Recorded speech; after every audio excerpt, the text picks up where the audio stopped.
I spend like 5 p.m. or like it was like 6 p.m. to like midnight, just like teaching him how to do payroll, teaching him how to interview people, like giving the whole structure to him, making him an email, like making all these rules in his email and stuff. So trying to set the foundation so that I can get a full-time job and leave that behind. Because I basically just have 2 part-time jobs right now, adding up to a full-time job. So I did boost my hours to try to make more money for the baby when it comes, but realistically, again, I thought I could make more money with 1 full-time job than 2 part-time jobs, even if it's the same hours. So I have like a 3rd interview at another job sometime this week, probably. They're scheduling it, but you're going to knock those out of the park, right? Since you're used to being the interviewer, you're going to be great at being the interviewee. Oh, dude, I kill the interviews because I know everything they want to ask. You know what they want to hear, and I'm not saying you need to fake stuff and all this and lie. You just know exactly what they want, and as long as you like exude confidence in it and give very specific examples, that's another thing people like. They hate when if they ask you, give me a specific example of a time, and you're like, well, I do this all the time. I'm generally a good person, and I'm like this, and they're like, no, specific example. And then you're like, well, I don't remember a name. You just sort of have to think of the best specific example you can. Oh, sure. But yeah, it's not like it's just when I've been able to learn a lot about that. I'm grateful that I've been able to go through a good amount of interviews, so it teaches you a lot. So yeah, well, sweet. On the opposite end, though, like me being interviewed, I think over time has taught me a lot. So yeah, I'm excited. I'm hoping I can get enough money for my baby. You know, baby needs a new pair of shoes. Wow. You will. About every 3 weeks. I mean, I got to make sure I can buy the name brands, you know? That's right. We got to get those brands. Fisher Price all the way. All right. Picture. This isn't very good because I don't have the screen set up, but you like my hair. Maybe we'll get one next week. All right, Jason. I don't care about your hair. Oh, man. I don't have the guys on the screen, but I don't want to take the time. No source found. Yeah, it's not even plugged in, but the test week they'll have to be here. So yeah, right. We'll get it. We'll get it next week. We'll get Jim there too. All right. Well, I thought we would, rather than just doing lots of generic review, I thought we would just go through our test and see how well you guys can do, and we can always elaborate and talk about this stuff a bit too as we go through it. So if you want, that's for a little later, Jason. I don't have the 2018 test with blanks printed yet, but I've got the 2016 one, and they're mostly all the same. So if you want to write them in, you can. Maybe if you want to test yourself and see if you know them before somebody gives the answer, but you don't have to write them in either. Yeah, so don't look at the answers right now, but we'll just go around. My plan is to go through the test, and then we'll jump into the minor prophets that we were supposed to read for today. So I should ask, maybe I'll just mention now. I put in the email. I don't know if you guys all read that, but talking about next week.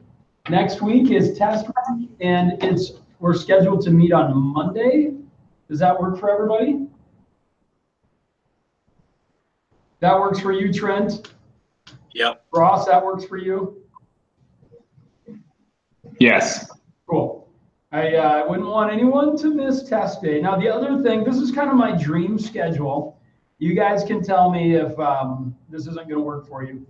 If everybody could be here at 5:30, I'd love to have our discussion over Nahum through Malachi at 5:30. Then we can take our test at 6:30. I think it'll take about an hour. We can review the test. I'm thinking that might be less than half an hour. We'll see. And then I want to give everyone there's shofars, and then I had mentioned eating a meal together. I know you guys, nobody really jumped on that, but I think it's nice. I mean, this has been a significant investment in time for everybody and a significant accomplishment. I'd love to find some way. A shofar is a significant thing. But, I had proposed maybe we could eat at the church. You guys are interested in that, and I think if you want to bring your families, I know this is no good for you, Ross. Sorry. You can still watch us eat pizza. I don't think it'll work for Jim either, but for the rest of us, you could totally invite your wife, your kids, your parents. I mean, they could hang out here they could come for the whole class if they wanted, or they could hang out during the test, and they could just come at 7:55 for the blowing of the shofars and eat this. I think it'd be neat, even for our families, to be able to, my kids would probably love to be here, and I've been away a lot of nights. You guys have been away a lot of nights from your family, just for them to be able to kind of be a part of it too by eating pizza with us. And, what do you guys think about that? Is 5:30 doable for everybody to be here? You think you could drag your families here, and you could invite mentor pastors too? I guess that's me. So yeah, right. I don't know, Sean, I guess it's your mentor pastor, right?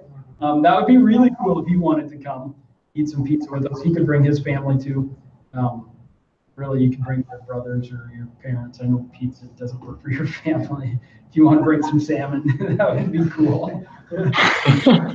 White rice, yeah. If I were really thoughtful, I would come up with something for you guys. Would that work for you guys? Hey, Andy, so would you want us to, if I invited Gavin, they wouldn't want to be there at 5:30, right? Because we're going to take the test and stuff and then eat at 8 or 7:30? Yeah. If he wanted to come for the whole thing and take the test himself, discuss Nahum through Malachi, he definitely could. He could just come at 7:55, get in on pizza and shofar and fellowship. Or he can come at any point. Any of these people, I think they could come to any part of this they wanted. If they want to get in on going over the test results, if they want to get in on the test, if they want to come early and hang out in the gym or the fellowship hall and fellowship with other people. I know Aaron, could fellowship with Megan and Miranda or whoever else might come. And so yeah, they could get in on whatever part of it they wanted. You can show them the schedule. Tell them, if they get here early and they don't want to come in, they can just fellowship. Sounds good. And he could bring his family too. I would just need to know how much pizza to order. So RSVPs would be really necessary, helpful. Sounds like a blast. I'd totally be there if we were a little closer. Well, maybe you want to come visit us. We can put you up somewhere. We're actually thinking about, I don't know if Mike's mentioned it to you guys, but we're thinking about coming the week that he teaches for the New Testament. Oh, that's awesome. So we'll see. Sweet. We'll see how baby is doing. Yeah. Well, we can if you guys want to spend the night too, we could find a place to put you up. And that's what we would probably do if we came, is we'd see if we could spend the night. So that'd be great. That'd be cool. All right. Well, any other questions on that? All right. Don't forget to RSVP. And really, if you guys wanted to bring some food and eat with us, that'd be sweet too. So, you think your mom would want to come? It's a little late. She goes to bed pretty early. Yeah, it'd be great. Your dad, you can bring your dad. He's a night owl. Trent, you can bring your mom if you want. She would probably like it a lot, but probably not. I could bring. What? All right, we'll jump in. All right, Jason, we'll start with you, and we'll just go around. You guys can give the answer as it comes up. So, Where did my answer sheet go? I better make sure I've got it. Know them? I think I know them, but I don't think I've ever gotten 100%. I always like have a brain fart on something, so Yeah. I might get it wrong. I don't want to That's say it so wrong. aggravating too. If you've Right. really studied it and went over it so many times and you're like, I can't believe I don't know this right now. Yeah, for sure. Or you just quickly write something down and it's wrong. Yeah. All right, Jason, Exodus. 1447. All right, next up, Ross. You guys can just keep going around the horn on these. Rain. Oh, I'm sorry. I don't have it in front of me. Keep going. Okay, well, I'll just say it and you can rain. Okay. 1,000. Yep. Syro Ephraimite War 732. Nice. And you got the hardest one, in my opinion. Jackson, 722. nicely done. Yep, the destruction of the northern kingdom. Sennacherib's failed siege of Jerusalem, Zach. 701. Nice. Nineveh falls to Babylon. Nineveh of Assyria falls to Babylon, Jason. 612. Right? Yep. Battle of Megiddo, Ross. 609. Nicely done. First exile of the southern kingdom, Trent. 605. Second exile, Jackson. 597. Final exile, Zach. Sorry. 586. Yep. Cyrus's decree, Jason. 539. Yep. Temple completed, Ross. 516. Nicely done. Ezra's mission, Trent. 457 or 8. 8. Wow, you almost got the first error, but you redeemed yourself. Jackson, Nehemiah's mission. 445. 445. Nicely done. All right, Zach, give us one of Julius Wellhausen's 4 supposed sources for the Pentateuch. And We're looking at a different. now, I might have, don't look at the answers though. This is just I'm reading from the 2018 one, but I haven't printed the 2018 one of blanks yet. Okay, So it's you'll just have to jot it down. I mean, there might be some that I don't read and some that I do, so that's just to kind of help you out a little bit. All right. Okay. The 4, that was Jehovah's. Yep, you can just give one. Jason, how about the E? list. Yep. Trent, the D? Deuteronomy or Deuteromistic or something like that. Yep. And Ross, I don't know why I skipped you. P for you. Priestly. Yeah, nicely done. We're still acing the test up to this point.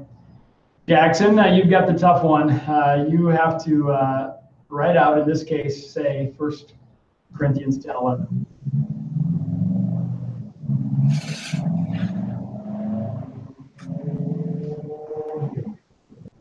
And the ages has come. Nailed it. Bam. Zach, how many pairs of clean animals entered the ark? 7. Jason, the Tower of Babel was probably what type of, probably a type of what that was often built in the ancient Near East? Yeah. All right. Ross, can you give us one promise that God made to Abraham? He would have land. Yeah, land. Yep. Ross. That's Trent. Trent, what is he would be a blessing to all the nations? Yes. And Jackson.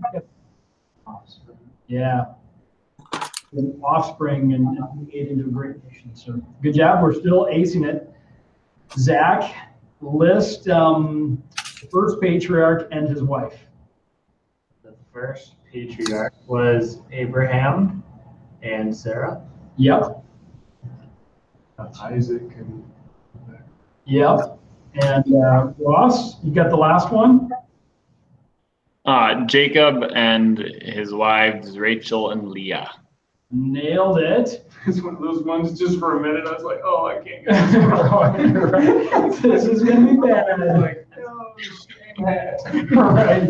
Trent might, we'll see if he's been studying. This one, if you haven't been studying, this one's going to be tough. But where was the battle, Trent, in which Abraham attacked 4 kings who had attacked 5 cities of the plain and had taken Lot and his family captive? I think it's Damascus or close to. Not quite. Ah, Jackson for the steal. Valley of City. Yeah, the Valley of Siddim. That's all right, Trent. You just got the first error.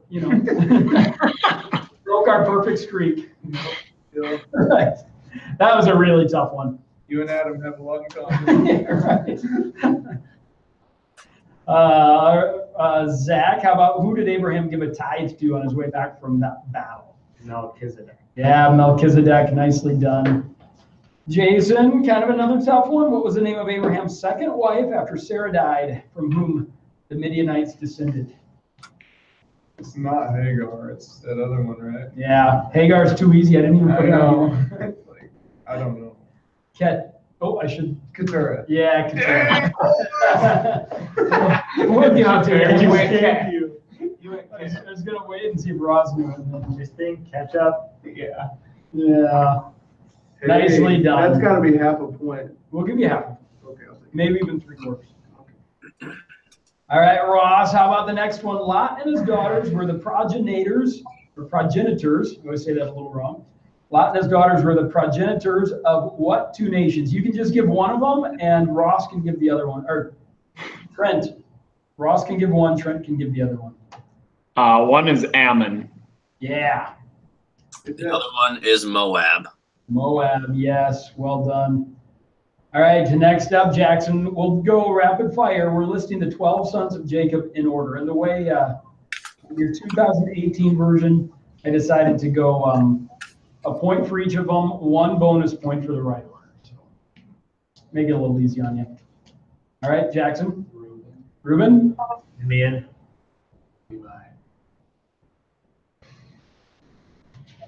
Judah. Yeah, Dan. nicely done. Yeah, Gad. well done. Issachar. No! Shame. What is it, Ross? Asher. Asher, and then Issachar. Oh. So Dan, Naphtali, Gad, Asher, Issachar were to you. Trent, Zebulun. Zebulun, well done. Joseph. Joseph and Benjamin. Benjamin, yeah, well done. That was really good. I'm pretty impressed. Oh, this is such, okay. Jason, yours, what's the term for the firstborn getting special privileges? Birthright. Or Hold on. I would maybe give that one to you if you hadn't been given that. Right at the firstborn? Oh, man. We're picking hairs. Looking for a little more specificity. Okay, I don't know. All right, Ross, you got it? Primogenitor. Yeah. Oh, my word. You can get that one. Ross got it. And we remember, right, that, all the sons probably got an inheritance, but the firstborn would get twice as much, and it becomes relevant in things like, especially Elisha asking for a double portion. He's probably asking for that special privilege. Or you can think about, may not be directly related, but sometimes Samuel gave Saul an extra big portion of food. Elkanah gave Hannah an extra big portion of food. Sometimes those are just ways of showing that people are really special by giving them twice as much. Or I think Joseph gave Simeon a ridiculous amount of food. Or was it Benjamin? Yeah, Benjamin. Benjamin, yeah, a ridiculous amount of food. Yep. Was it Benjamin? He had to go back. Yeah. All right. I think we're up to Trent. What dumb thing did Reuben do that cost him his birthright? He slept with his father's concubine. Nailed it. Nicely done. Jackson, which two sons of Jacob killed the Shechemites? Just give us one. Jack can give us the other one. Yep. Levi. Well done. Jason, they killed them because of the raping of their sister. What was that sister's name? Yeah, it was sitting there going, it's Dinah. Dinah, yeah. And, I think Jacob had more daughters than just that. I just read, was reading the Bible 2 nights ago with my kids, and it talked about the daughters of Jacob. So it implies that there must have been more, but that's the sons that get mentioned. Dinah gets mentioned because of the unique event in her life. There must have been more. All right, let's see. We're up to Ross. What is the term for an appearance of God? Theophany. Yeah, Trent. What was the name of the land in Egypt where the Israelites lived? Goshen. Yeah, Jackson. What were the names of the 2 Hebrew midwives mentioned in Exodus? Just give one of them. And Pua? Pua, nicely done. And Jason, you can get us going on the 10 plagues from Exodus in order, and you guys can just go rapid fire. We'll see if we can get them all. Do one. Yeah. Water to blood or. Yep. Blood. Frogs. Gnats. Flies. And livestock? Yep, plague on livestock. What number are we on? 6. 6. That would be. I know what's coming. I'm just trying to think order. So Oh, I that's think cool. it's I'd have to think through it too. the hail or. I'm not gonna give the others away. I'll just leave it wrong. Hail. It's wrong. It's wrong. There's one that comes before hail. Okay. Ross, what is it? Boils. Boils. Okay. Jason, we'll give you hail at 7. And Trent, what's number 8? The plague of locusts. Yep. Jackson, 9. Zach, 10. Yeah, the death of the firstborn. I think you guys are going to be maybe get the best scores of any group that's made it through so far. You guys are doing really well. Jason, after leaving Egypt, how long did it take the Israelites to get to Mount Sinai? 2 years. Whoa! Close. Sorry, I forgot I'm not muted. You're fine. Ross, what's the answer? 3 months. 3 months. Jason, you always seem to get the one that comes after yours, so I'll give you this one. How long did they stay at Mount Sinai? That's what I was thinking. Yeah. 2 years. 2 years. Trent, how many Mosaic laws are there? Or so the rabbinic scholars have deduced, have counted. 113. Yeah, nicely done. Jackson, name one of the 3 major feasts that every Jewish male was expected to attend in Jerusalem. Passover. Nicely done. Oh, feast, booze. Nicely done. Pentecost, well done. All right, Ross, 10 commandments in order. You can say one, and we'll go rapid fire around the room. No other gods before me. No graven images. Not the Lord's name. Keep the Sabbath. Yeah, Honor your parents. nice job. Number 6, Ross. Do not murder. Don't commit adultery. Not steal. Not lie. Nicely done. All right, Ross, you can get us going on the 5 major types of offerings and sacrifices. Burnt offering. Grain. Oh, wait. No, you're right. Grain offering. Fellowship. Sin offering. Jason, last one. Everyone they just said I knew it. Burn grain, Yeah, peace. you got done. Let me think about it. I was thinking purification, but that's sin. Sin, yeah. I don't know. All right, Ross. Guilt. Guilt. Dang, Yeah. boys, what's the difference between that? Let's see. Well, I believe the guilt offering had to do with the sacred things, Okay. whereas sin was your everyday run-of-the-mill kinds of sin. All right, Trent, how often was the year of Jubilee commanded to be celebrated? 50 years. Every 50 years, yeah. And there's very little record of Israel ever observing it, and where did we read it in? One of the books of the Bible condemns the people for not keeping the year of the Jubilee. Anybody remember? feel like that might have been one of the major prophets that we read. Maybe it was Ezekiel. Just read last week. I don't know. All right, Jackson, the command for a man to provide seed for his deceased brother's wife, if she was childless, is known as what law? Yeah. Nicely done. Zach, fill in the blank from Leviticus. All what is the Lord's? Fat. Fat, yeah, that's one of the funniest phrases. That's a good one. But yeah, that it was, and didn't literally mean every little tiny piece of fat in there, but specifically that was the fat tail and the fat around the organs of the animal, the suet that's usually called. And was there fat from anything else? Those are the two big things. Jason, what was Moses' wife's name? And Ross, what was the name of Moses' father-in-law? Jethro. Nicely done. Or Ruel, also called his father-in-law. And Trent, name the brother and sister of Moses. I'll give these both to you. Aaron and Miriam. Nicely done. Jackson, I'm going to test you. Name Moses' brother's 4 sons. See if you can get them all. Okay. Nadab, Abihu, Tamar, and Eliezer. Nice job.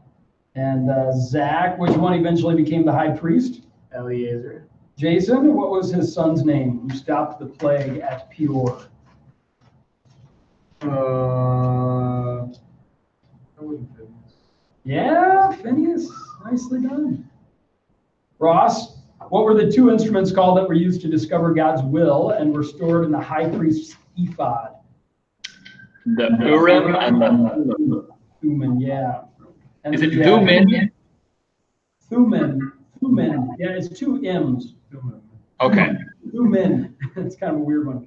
Urim and Thummim. Yep.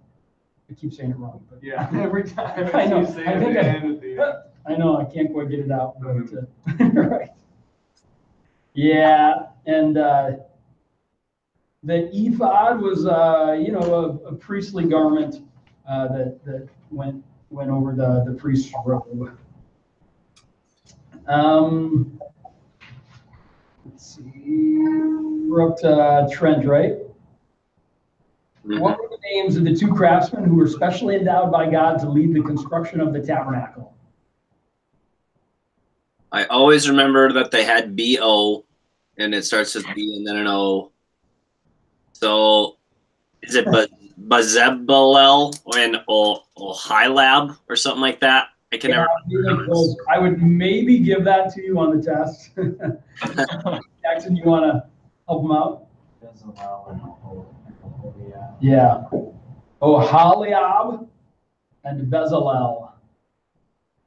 Let's see. Zach, which 2 men paralleled them in the building of the temple? Solomon and some other person that I can't remember. Ross, you remember? The H. Yeah, nice. 3 or something. Yeah, really close. Is it Hiram? Yeah. Also goes by Hiram Abi. I believe it's Hiram Abi in Chronicles. And Walton, makes the point that the author of Chronicles intentionally adds Abi to the end of it so that we can see the clear connection between Hiram Abi and Oholiab. Ab meaning father, right, Jackson? Should we get that right? Jason, which prophet was, let's see, we might be up to Trent. Trent, which prophet was commissioned to curse the Israelites? Balaam. Yep. Jackson, what king commissioned him? Yep. And Zach, what country was that king from? Midian. Nicely done. Jason, what is the name of the place where the people grumbled? God provided water from a rock through Moses striking it, and Israel defeated the Amalekites as Moses held up his hand. And a significant location. Yeah, kind of vaguely there. But Ross, you got it? I think it's like, is it Rephidim or Rephidim or something? Yeah, Rephidim. Okay. Or Rephidim, you know, tomatoes, I suppose. You know, I've got this book. I don't look at it very often. I should have been looking at it this semester, but it's, that's easy for you to say. And it's got like the pronunciations of, you know, every name in the Bible. And I was reading just kind of the introduction to it. And he makes the point that, you know, the names really are disputed, how you pronounce them, that even among scholars, you know, they have different opinions, but some things sort of, you know, through the course of time, or maybe through somebody's sermon, or you know, through some lecture or some teachers, things oftentimes take kind of a standard way of pronouncing them. But there's definitely some subjectivity in pronunciations, but there are certain things that I suppose we've rallied around and pronounced it a certain way. And he points out too that you know, it's Hebrew and Aramaic and Greek in the case of the New Testament, and you know, you guys probably know this already, but things come through in English differently than they would sound in Hebrew, and so yeah, pronunciations are just weird. I'm not great at it, but all right. Are we up to you, Zach? Did you say, who said Rephidim? That was Ross, wasn't it? Trent, which two men helped Moses hold up his hands so that the Israelites would defeat the Amalekites? Aaron and Hur. Yes. And Jackson, what was the name of Rephidim changed to commemorate the grumbling of the people?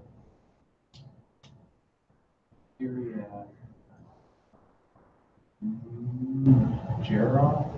Oh, man. Wow. I have Meribah or Massa, which means grumbling, but there could be multiple things going on there. I don't know. Sometimes those name places. You know, I think there's a couple of places that Scripture says they call that place Meribah, like a couple of different places where the Israelites grumbled. I'll look that up and maybe add it to it. But well, if you think you've got something, double check it, and I want to make sure we've got it right. All right, Zach, who led the rebellion against Moses that caused God to consume 250 men by fire? Memorable, but it is. I don't remember. Jason? Korah? Yeah, nicely. Oh yeah, Korah's rebellion, yeah. Shows up in the New Testament too. For the record, I spent a good portion of my time last week studying the last few pages that we just went over. So I'm about to sound a lot stupider, and I'm about to be the one with the stupid hat. Well, I didn't tell you guys to be ready to take the test today, so this is just to help us, just a practice run. It's okay. And it's good practice. We can, if there's anything you guys want to talk about as we go through here, feel free to open it up for discussion. All right, I think we're up to Ross. Which two of the 12 spies brought back a good report? That would be Caleb and Joshua. Yeah. And Trent, what were the names of the two Amorite kings defeated by the Israelites east of the Jordan River? Og and Sidon. Yeah, that's Sihon. Did you say? Oh, it's spelled S-I-D-O-N. Is it S-I-H-O-N? Yep. Yeah, H. Sihon. You had in the test like Og of Bashan or something. Are we supposed to know where they're from? Or? Nah, I mean, if you have it, that's cool, but yeah, I wouldn't count that wrong. Og and Sihon is enough. All right, Jackson, what's the name of the woman who lived in the walls of Jericho, hid the spies, and was spared during the destruction of Jerusalem? Rahab, yeah, and we remember that those giant walls oftentimes had homes. There'd be an outer and inner wall and homes in between. Zach, whose sin caused Israel to be defeated by the residents of Ai in the conquest of the Promised Land?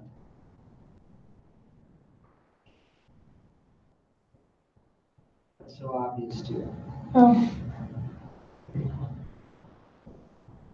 I'm going to pass on that.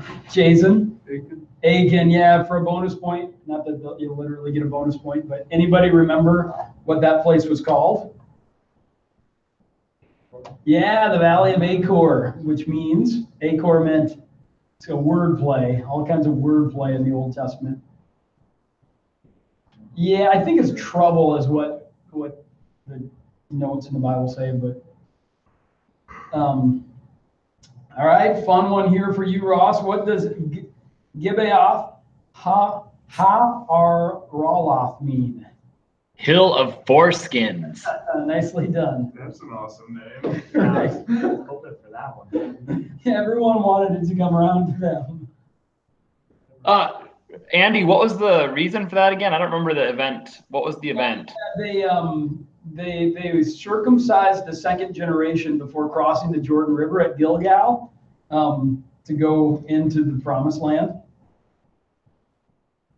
Which I could move it forward in here. That would be more appropriate before going into the Promised Land. Yeah, do you remember that story? You know, they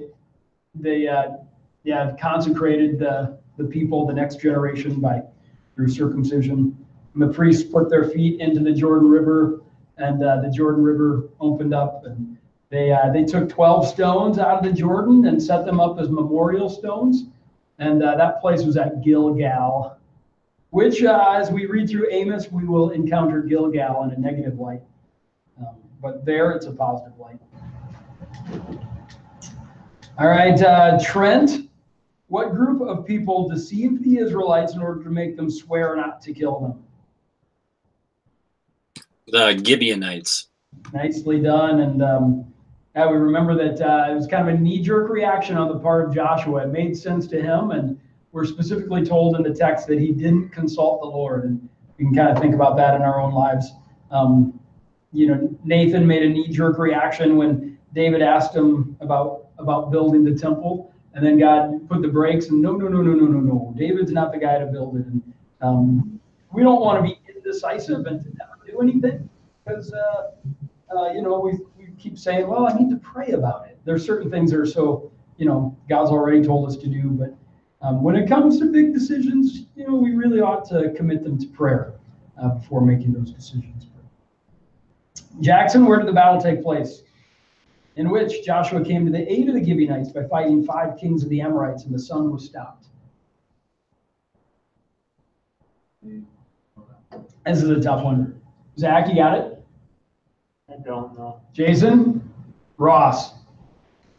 What is the name of the place? Yeah, when Joshua came to the aid of the Gibeonites, remember the Gibeonites made this treaty with the Israelites, and the other kings of the land, they really hated that because they had already made a decision that they were going to have to unite in order to have a chance to defeat the Israelites, and they wanted the Gibeonites to be a part of their alliance, and so they went to war against the Gibeonites, and I don't know, maybe they were going to overthrow their king and put a puppet king in place, or just make them cry uncle and join their alliance. I don't really know, but the Gibeonites called upon the Israelites to protect them, and this is an example of a suzerainty vassal treaty. This is the treaty that nations made in the Old Testament when there would be one superior nation, and then there would be the vassal nation, and the vassal nation would pay tribute to the superior nation, and in return, the superior nation, that's the suzerainty nation,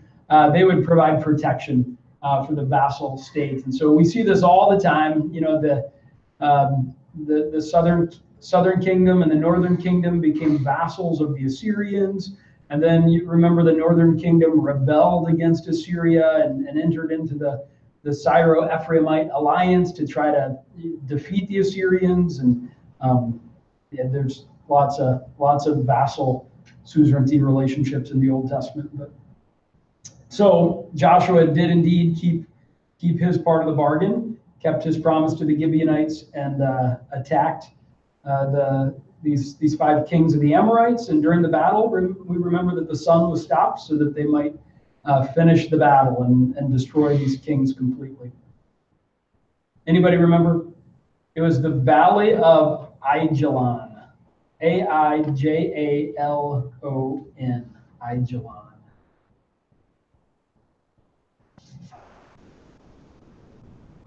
And So, Andy, I thought I knew that one. I thought it was like Beth Horam. Is that the same place, or was I mixed up? you might not be mixed up. You know, it's possible there's so many alternate place names that you know, it's possible that it could be that it's the Valley of Ajalon and Beth Horam is the specific location, or maybe there's two places in the Bible that it's mentioned. So I can check into that. I don't have any memory of Beth Horam, but you've been right on most of those obscure things that you notice that the rest of us don't. So I can look that up. Any idea where you found it? I was going through the test a couple of days ago, and I think this was one of them that I looked up. So Sure. I think I read it in the Bible, but I could be mistaken. Well, of course, if you can prove it on test day, you'll get the right answer. So I can look it up too and make a correction if we need to. I'm guessing it could be that it's the Valley of Ajalon and that's the specific place, but I don't know. All right. Not sure where we're at. Trent, why don't you take the 8 major judges in order? Othniel, Ehud, Jephthah. No, not Jephthah. That's later. Okay. Deborah. Othniel, Ehud, Deborah, Gideon. Is that Jephthah? Naphtali? No, that's something else. Right. They all start to merge together after a while. Yeah. Dad Asher. Jephthah.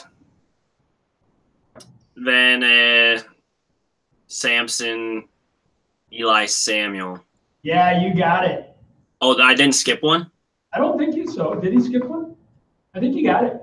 Oh, I thought there was one more. Yeah, and I'm sure you would have gotten them on the, you know, when you were writing them down, it's a little easier. Othniel, Ehud, Deborah, Gideon, Jephthah, Samson, Eli, Samuel. Okay. All right, Jackson, what commander of the army enlisted Deborah to lead a battle? Yeah. Zach, in that battle, who killed Sisera? I have to get that right. I've always mispronounced that. Just Sisera? Sisera, I think. Probably Sisera. Who killed Sisera, commander of Jabin's Canaanite army? That Jael. Yeah, Sean's daughter. Jason, what king did the judge Ehud kill? Ross, who did Ehud kill? That's the funny guy, the fat guy. I mean, It was the fat guy. Eglon. Eglon. Everybody loves that story. Yeah, left-handed. I just gotta think egg. You know, he's like Humpty Dumpty. Yeah, that's a good way to do it. Yep. And then Walton says, you know, it's a little obscured in the English translations, but Walton says that it was really probably the water closet that he was jumping down. The king would have had a water closet is probably an anachronistic way to say it. You know, it's the bathroom, but you know, you would have jumped down where the poop would have fallen down, and there would have been someone who'd have to open up the door to that closet and clean out the poop, and he jumped down that place and got away. And what country was Eglon from? I think this is you, Trent. Moab. Okay, so done. Jackson, in the book of Judges, in what city did the crime against the concubine happen in? Gibeah, yeah, or Gibeah, yeah. That's probably right, Gibeah. I don't know. I always think Gibeah. And what important person was from Gibeah? What was his hometown? Yeah. And probably in Judges, you know, part of the reason that we get told this story, you know, Judges covers hundreds and hundreds of years. And so, you know, it's pretty selective in the stories that it tells us, but probably included this story to kind of give us a precursor to Saul and to kind of cast Saul's hometown in a little bit of a negative light. Zach, What were the names of Naomi's husband, sons, and daughters-in-law? Got that all filled. Naomi. It's such an easy story too, but I never got the names. All right, Jason? I did know the husband. Don't remember the husband. Are you asking all of them? Mm-hmm. Shoot. I don't remember any of them. All right, Ross? So her husband was Elimelech, and her sons were Mahlon and Kilion. Her daughters are Orpah and Ruth. Nice. Yeah, nailed it. Mother-in-law. Yeah, daughter-in-law. Mahlon and what? Mahlon and Kilion are the sons. Oh, yeah, like, Daughter-in-law are Orpah and Ruth. My wife always points out that it's daughters-in-law or sons-in-law. You know, most of us, me included, say daughter-in-laws, but the Yeah. plural should go on daughters. up and down. Yeah, right. So you guys can get that right long before I did. Trent, how about who was Ruth's son, grandson, and great-grandson? Obed, Jesse, and David. Yeah, nicely done. I should have probably had a question in there about her husband too. Yeah. What was her husband's name? Boaz. Boaz, yep, the kinsman redeemer. All right, Jackson, where was the tabernacle when Eli was alive? Shiloh, yep. Zach, name Eli's two sons. So easy. It'll come to you when you're taking the test. I know. The two sons of Eli. Just tell me and I'm going to repeat that. Jason? I don't remember either. Ross? Hophni and Phinehas. Ah, Phineas, we just went over. Yeah, different Phineas, but Phineas. yeah. If in doubt, guess Phineas. Trent, who were Samuel's parents? Hannah and Elkanah or Elkanah. Yeah, yep. Okay. I always say Elkanah, but Elkanah, you know, it's cool. I read in that book about pronouncing things, it says that there's 14 different ways to say the letter A. Make it sound, oh man, that's confusing. Remember who Elkanah's other wife was? Anybody? Yeah. What was it? Penina or Penina. And Jackson, name the 5 cities that made up the Philistine Pentapolis. Ashdod, Ashkelon, Yep. Ekron, Gaza, and Gath. Yeah, and I noticed, I was writing something down because I noticed I had Ashdod spelled Ashdod for some reason on the test, but it's Ashdod. But if you put Ashdod, because you were studying off of my handout, I would have to give that to you. So, all right, Zach, when the Philistines stole the ark, they put it in the temple of what god? Was that Jagan? Yes. Jason, where did the ark reside for a time after the Philistines sent it back to Israel? I don't. Ross? Is that Kiriath Jearim? Yeah, nicely done. And there must have been, when I wrote this down like 2 years ago, I also have Or, Baal, Judah. So there must be 2 place names given in 2 different places in the Bible. But Ross, name Saul's hometown. Gibeah.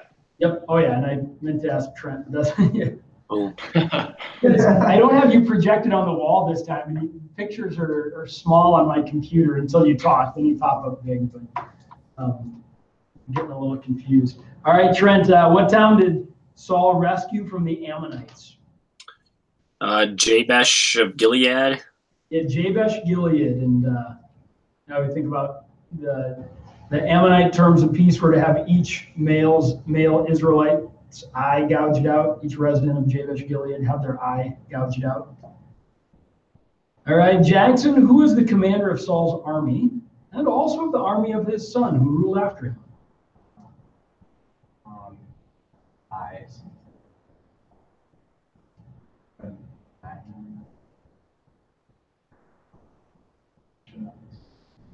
Zach, for the steal. It's like the first chance to steal. I don't got the seal. Jason, who was the commander of Saul's army?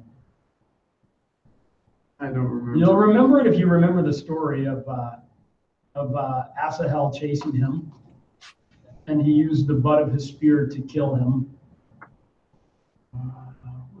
It was Joab's brother, right? Joab's brother was the one that got killed. Ross, you got this one? Abner. Abner, yeah. There you go. Let's see. What was the name of Saul's daughter, Trent? What was the name of Saul's daughter who was promised but never given to David? Merab. Yep. Jackson, what was the name of Saul's daughter who was given to David, later taken away from him, and later recovered by him? Yeah. Yeah, when he fled, I think it was PLTL was the guy that received Michal as his wife, and then when David went and had her retrieved, as it were, he was weeping the whole way, following the men who were taking her away. A really sad scene. Yeah, it makes me want to cry every time I read it. Zach, whom did Saul commission to kill the priest at Nob? Jason?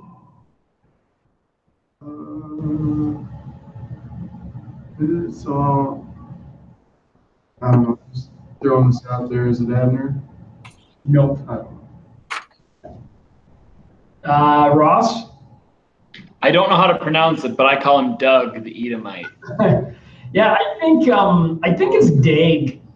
That's our Doeg. I mean, some people will say maybe. I think I've listened to it on the ESV audio, but I always say Dag. Doug, Dag, Doeg. How do you spell it? D-O-E-G. Oh, yeah. That's a weird one. Trent, where did David feign madness?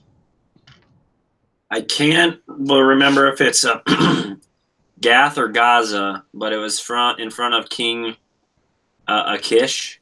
Yeah, and it's Gath. Okay. Yep. Jackson, where did Saul and his 3 oldest sons die?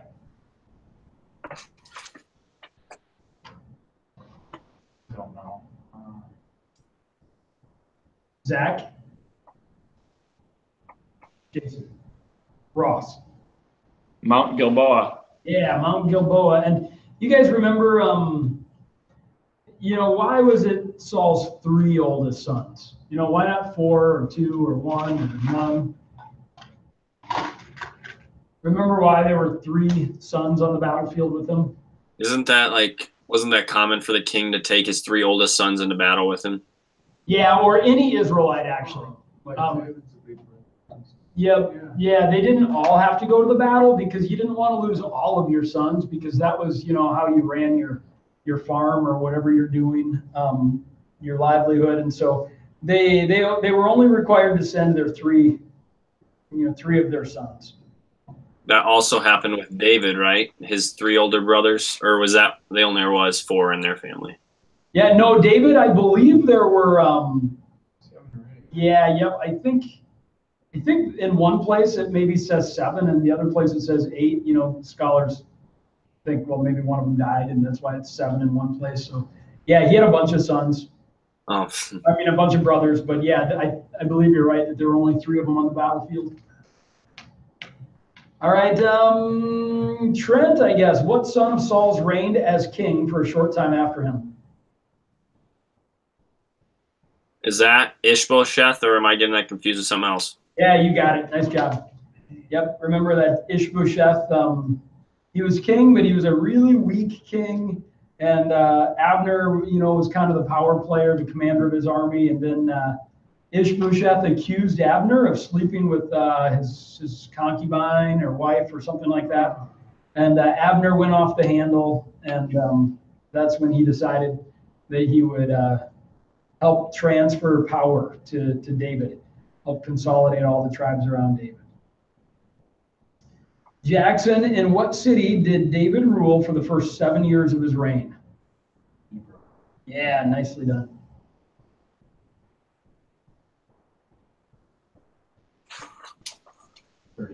Yeah, yep. An even 40 between 7 years in Hebron and 33 in Jerusalem. Zach, who was the commander of David's army? So Abner's the commander of Saul's army. Which bad dude was the commander of David's army?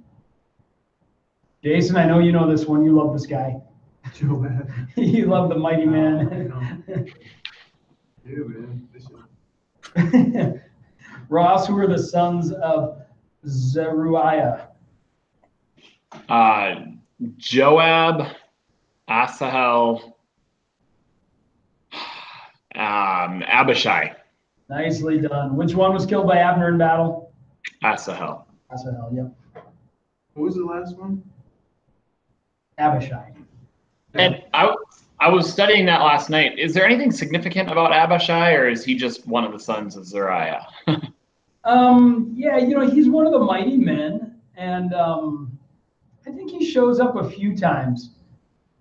Trying to remember, I think he's listed like in 2 Chronicles among, the guys that did great feats under David and that sort of thing. Trying to remember if there's any other stories about him, but I think he was an important guy in the life of Israel and the army. Anybody else remember anything about him? No? Jackson, how would you pronounce Zeruiah is how I've always said it, but it's probably the U and the I, would they form a Zeruiah. you, Zeruiah. you think they would each have their own sound, huh? Yeah, there's no difference. Ooh. Yeah, that's helpful. It'd be like Zeruiah or something. Yeah, Zeruiah or something like that. Zeruiah. Yeah, maybe I'll get that book out at break, how to pronounce names, and we'll find out.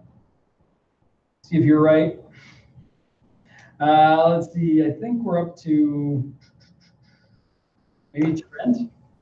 What prophet confronted David after his sins with Bathsheba and Uriah? Nate. Yes. I should say against them. Yeah, Nathan. Jackson, who sent supplies to David and Solomon for the building of the temple? Is it Hiram? Yeah, Hiram of Tyre. Remember that Tyre was a port city, a harbor, really, really wealthy, had great temple there. And Hiram was a friend of Solomon's. Now Solomon, in return, he gave like 20 cities to Hiram, and Hiram was disappointed with him. You kind of have this line in the Bible where he says, "Brother, what are these cities that you've given me?" I guess they were not too impressive of cities. Zach, why would God let David build the temple?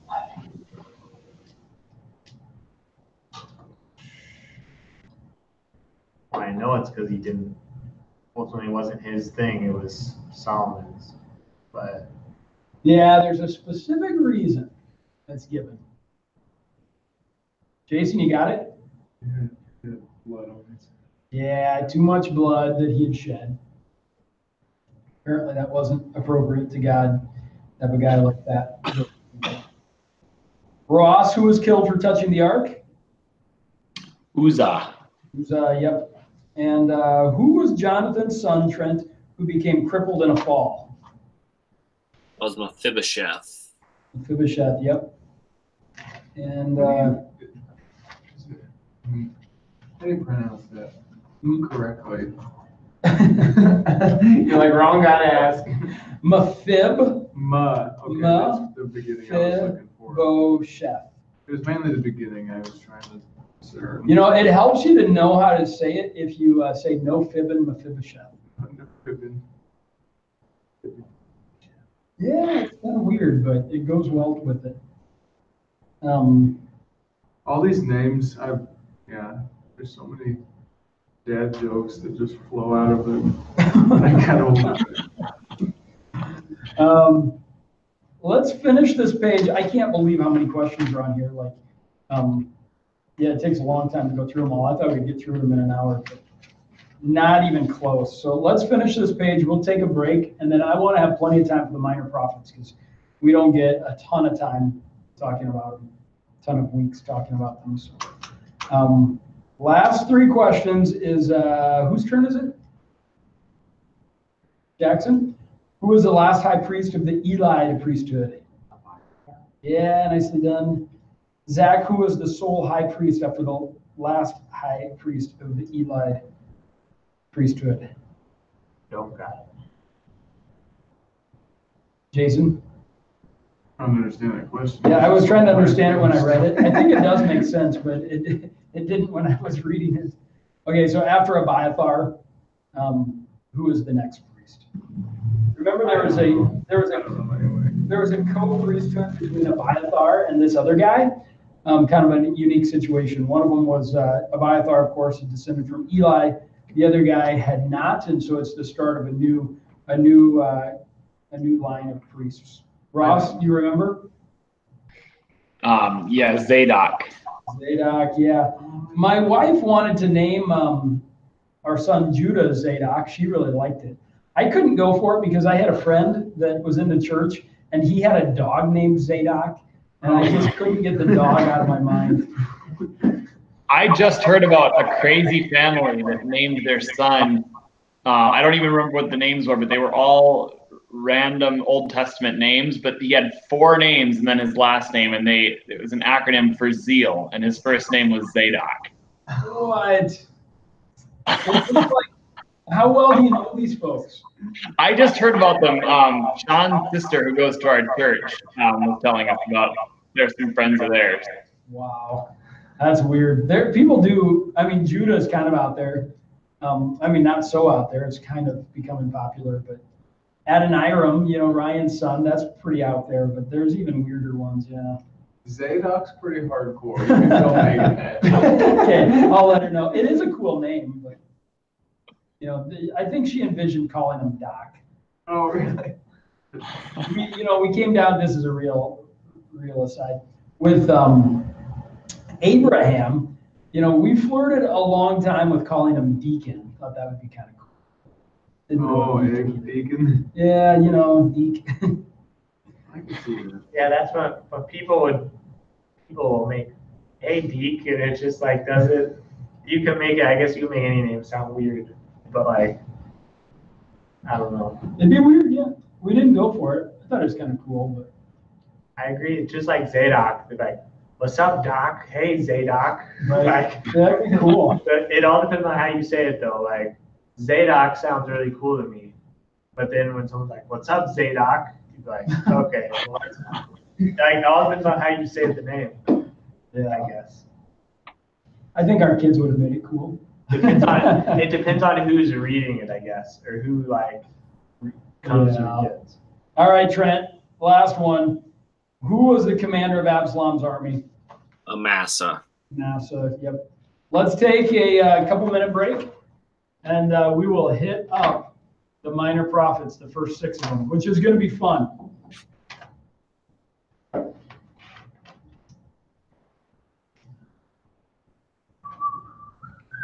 It'd be funny.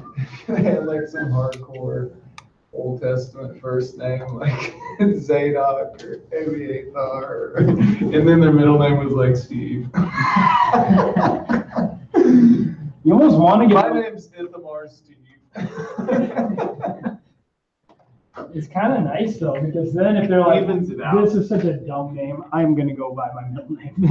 They've got a chance. Yeah, exactly. That's true. Trying to think, Adoniram's got a funky middle name, isn't it? It's Ezra John, but it's Adoniram Ernest. It's after a family name, so I'm like, no, he can't even go by his middle name. Like Johnny Cash said in the A boy named Sue. Boy named Sue, yeah. You'll be tough. Right. Oh man.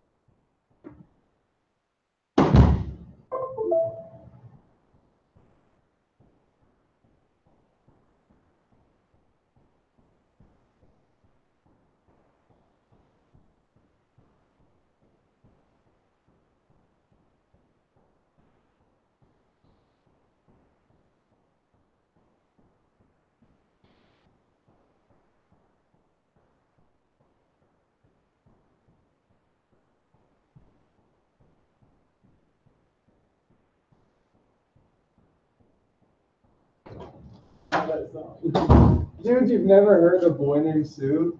I don't listen to Johnny Cash. Oh my word. Definitely not cool. Whoa! Junior red coffee.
Yeah.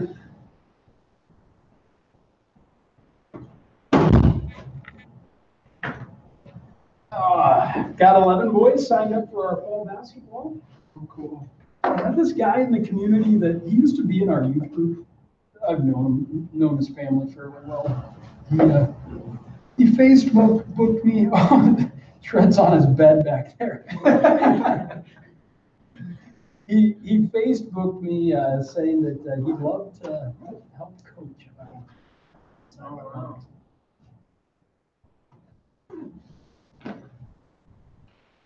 All right, I guess we're all here. You mentioned basketball, Andy. I just bought my jersey for my C-League team. Put it on. What? That's Michael Jordan.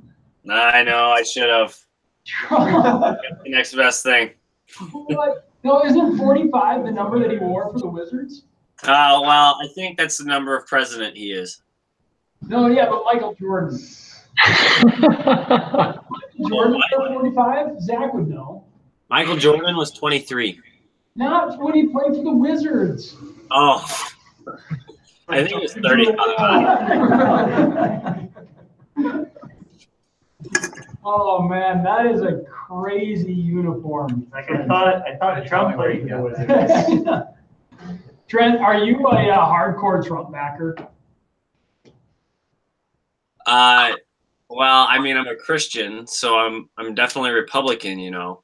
No, I try not to be too hardcore either way. Trump's okay at some things, I guess. Sure. I didn't know if this was like a true expression of your heart or if this is like a tongue-in-cheek sort of thing. No, it's mostly a conversational piece.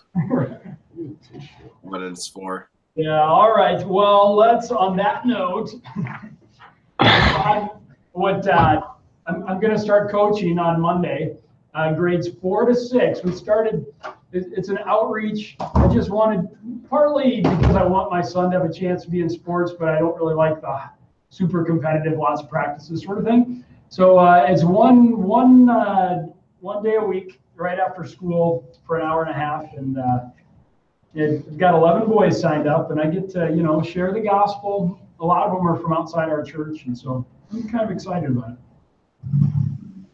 I could use one of you guys, Zach, Trent. I could use one of you guys to help coach. So. All right, well, let's go to Hosea. How much reading did you guys get in? Were you all memorization, or were you able to get some reading in the book, in the Bible? Good.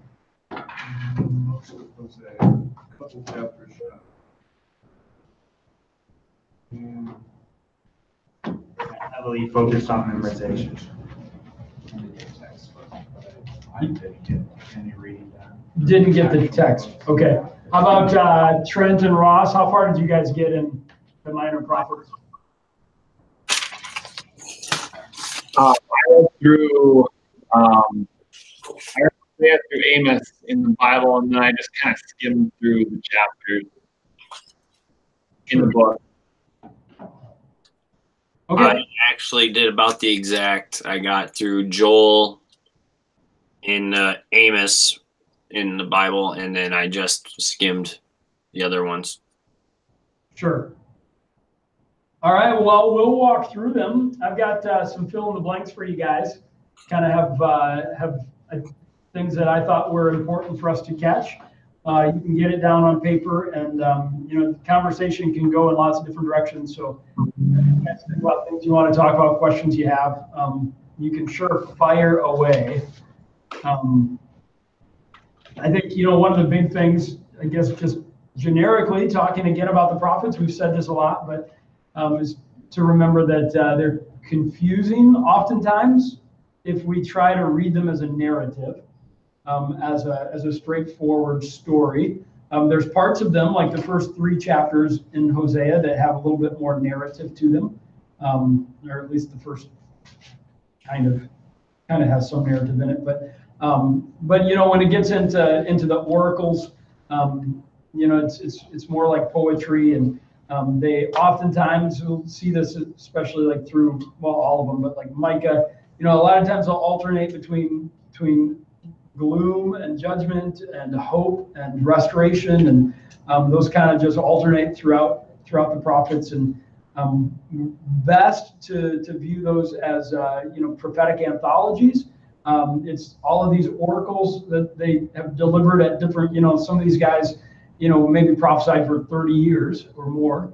And so they're going to have various messages. It's not like Hosea just sat down and said all of this once, and then it got written down, but they would receive messages from the Lord, and they would deliver those messages, and they might receive a message, and maybe that's the message that they're going to deliver for a long time. Then they receive a new message, and they deliver that message for a long time, and eventually those get compiled. And so this kind of helps to make sense of them if you think through that a little bit.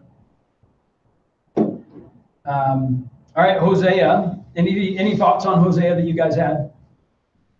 You guys have probably picked up on in the early chapters of Hosea, the big dominant metaphor. Maybe you knew this already. Chapters 1 through 3 present Hosea's faithfulness to his unfaithful wife. What was her name? Gomer, as an analogy of God's faithfulness to unfaithful Israel. And so God told Hosea to marry Gomer, knowing that she was an unfaithful woman. Commentators kind of go around about, was she an actual prostitute? Was she just a woman who, you know, was loose sexually? But the verse 2, God tells him, go take to yourself a wife of whoredom and have children of whoredom, for the land commits great whoredom by forsaking the Lord. So he went and took Gomer, the daughter of Diblaim, and she conceived and bore him a son.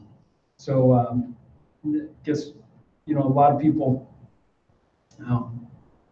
are uncomfortable with the idea of God commanding Hosea to marry an unfaithful woman, but it seems to be the situation here. And we remember that so often the prophets became living messages themselves.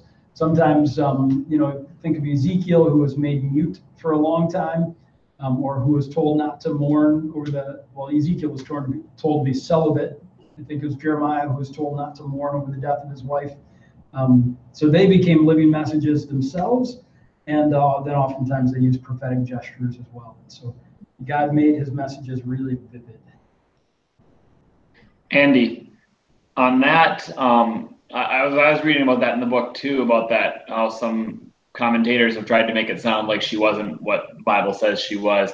I guess I was just curious, is there a reason why they would try to prove that she wasn't? Like, I mean, there's not like a conflict, like that wasn't an immoral thing for God to tell him to do, right?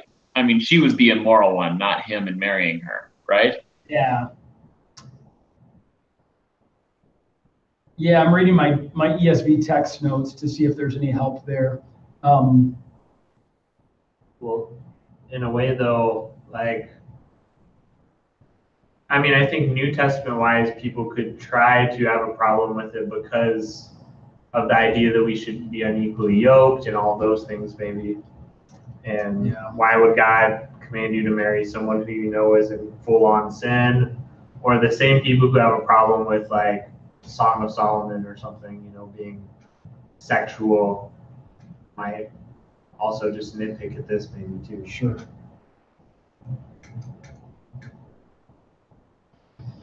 Yeah, I don't know anything else besides what Zach said.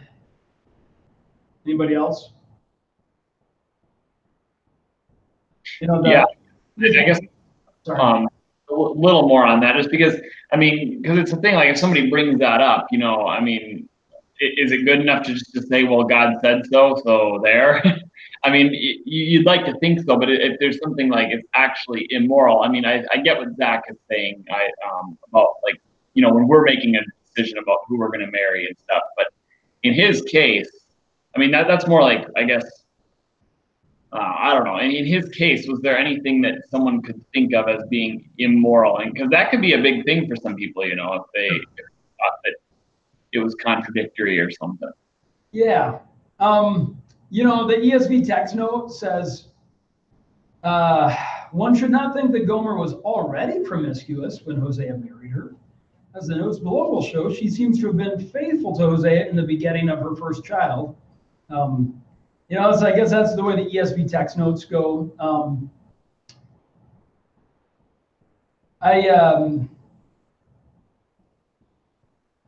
Ross came up for another question for the next Old Testament service. Yeah, that would be good. Yeah.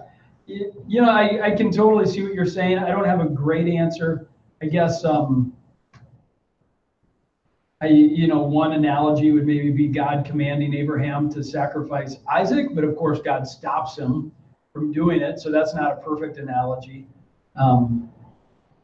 Yeah, I think people can think it's black or white.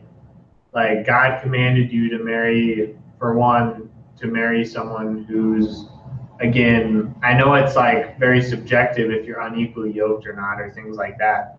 But it could be black or white to say like we shouldn't marry a prostitute in people's minds. You know, like we shouldn't marry people who are ongoing in sin, habitual sin, who are unrepentant of their sin, or things like that. And if they get any idea of that in their mind, that it's black and white, that God says don't do that, and then he tells someone to do something that he tells everywhere else for us not to do, I think that's like where a contradiction comes in. Even though like I think we could note that there's some subjectivity to what unequally yoked is, and it's not meaning like God can't tell you to marry someone else in a different situation, you know. It's not like God's telling someone to murder someone, and then, you know, some things are different, I guess. I don't know. Yeah, it seems too like, I mean, like you were saying at the beginning, I mean, Hosea and these prophets aren't meant to be read. It's the kind of writing it is. This isn't normative. You know what I'm saying? Right. This is descriptive. It's not prescriptive. Yeah, we're not all supposed to preach naked. Yeah. Right. Oh, Exactly. I mean, you know, Jeremiah was told not to weep, you know, because his wife died, and it's not like God commands all of us to do that, or, you know, Ezekiel not to get married. So, I think it's just the same way with Hosea, except it's kind of the opposite of Ezekiel, kind of prophetic gesture. I don't know. I think those are good examples that God commands a lot of people in the Old Testament to do things that aren't quite normative, that maybe would be sin for us to do in our cultures or situations, you know. just like any individual. Yeah, rereading the text, they're going to disagree with the ESV text notes and text notes that, yeah, well, that's pretty important. He married a prostitute, and to try to depart from that reading based upon moral problems, you know, is methodologically dangerous. Yeah, I don't know. That's probably the best. You guys have probably said it as well as I could say it. That yeah, I would never tell anyone, you know, if they say, look, I know God wants me to marry this promiscuous woman. I think in our New Testament era, I would never be able to say, okay, if God told you to marry her, you know, I guess you have to do it. I mean, I think this is, yeah, really exceptional time, and the prophets were exceptional situations, and the Lord's revealed more through the New Testament, you know, kind of progressive revelation kind of stuff. And that maybe doesn't make us feel 100% satisfied, but it's probably the best I could do.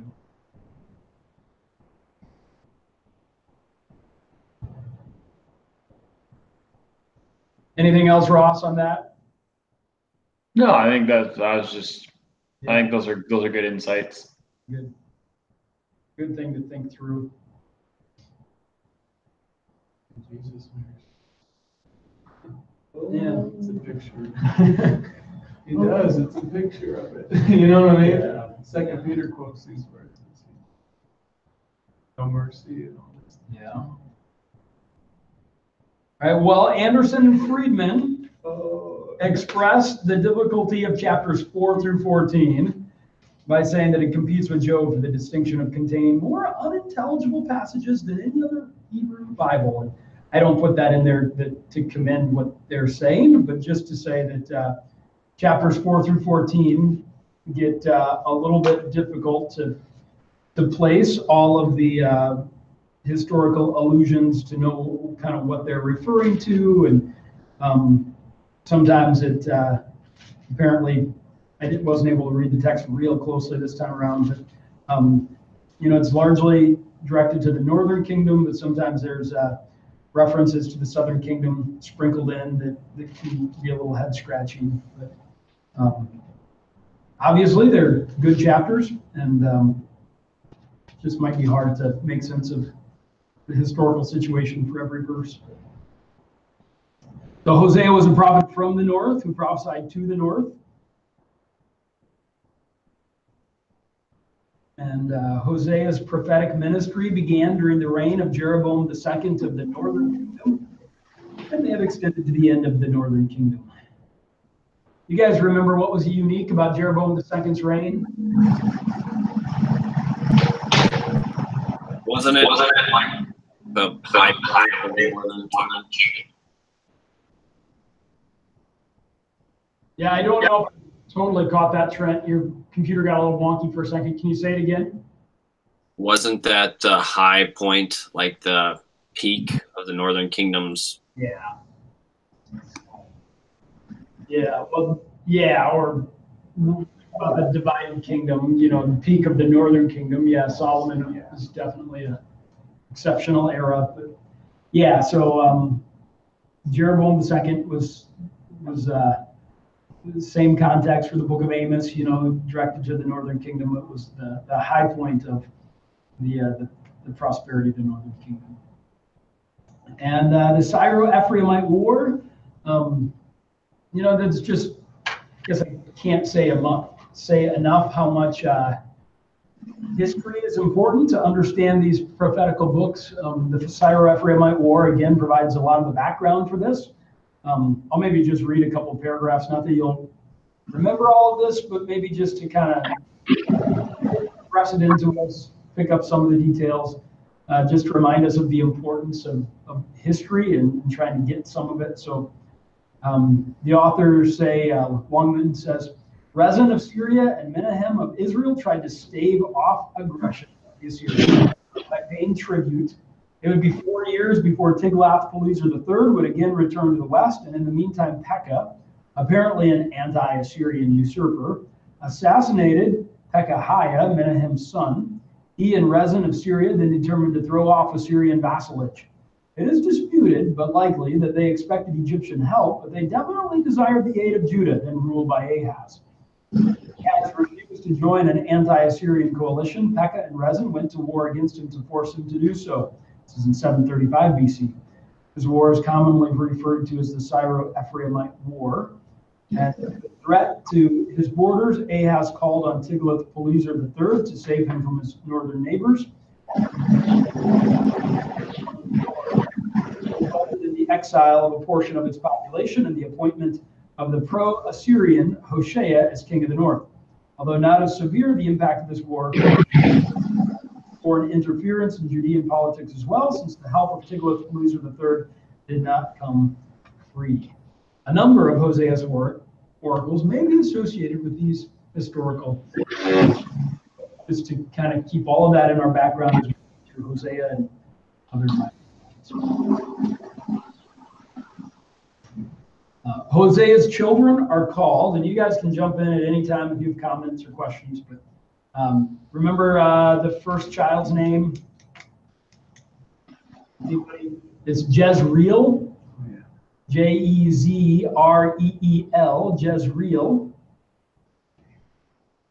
Yeah. Perhaps. It says God will punish Israel for what took place in the valley of Jezreel. And, there's a little bit of dispute on what that means. In verse 4, we read, the Lord said to him, for in just a little while I will punish the house of Jehu for the blood of Jezreel, and I will put an end to the kingdom of the house of Israel. On that day I will break the bow of Israel in the valley of Jezreel. So seems like that could be referring to Jehu as he killed the Amorite dynasty, killed off the officials. 70 sons of Ahab were slaughtered, and then Jehu actually says, he didn't command those sons to be slaughtered, and then he goes and kills all the officials that had killed those sons.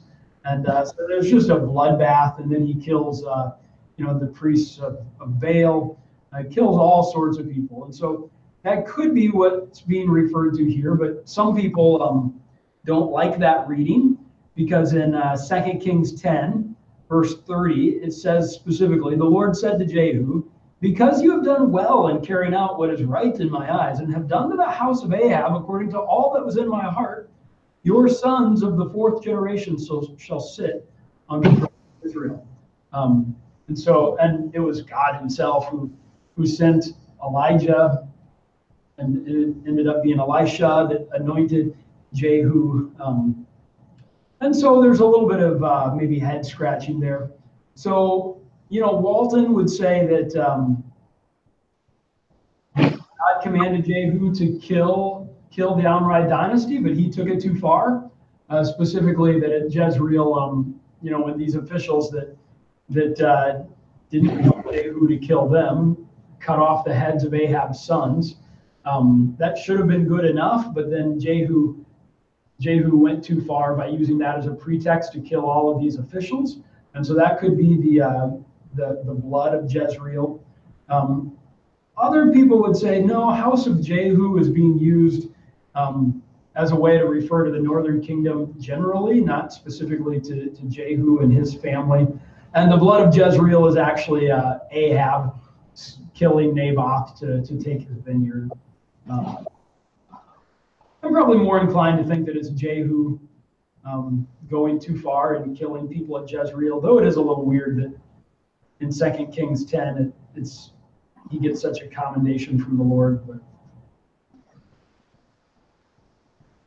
you guys have any insight into that?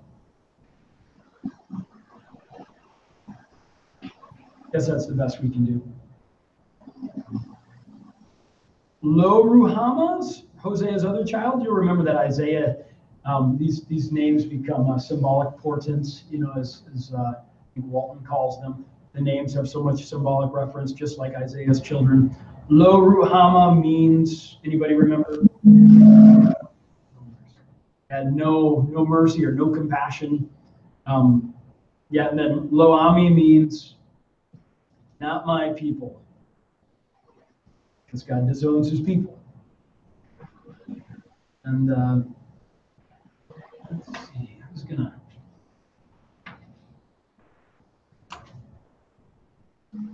gonna read another thing from the textbook on foreign alliances. I've talked about that a lot, but the author says, Longman says, their lack of trust in God was also manifested in their readiness to enter into foreign alliances to solve their foreign policy woes rather than to trust in the sovereign God who promised to protect them. And so kind of see that theme throughout. The foreign alliances are bad.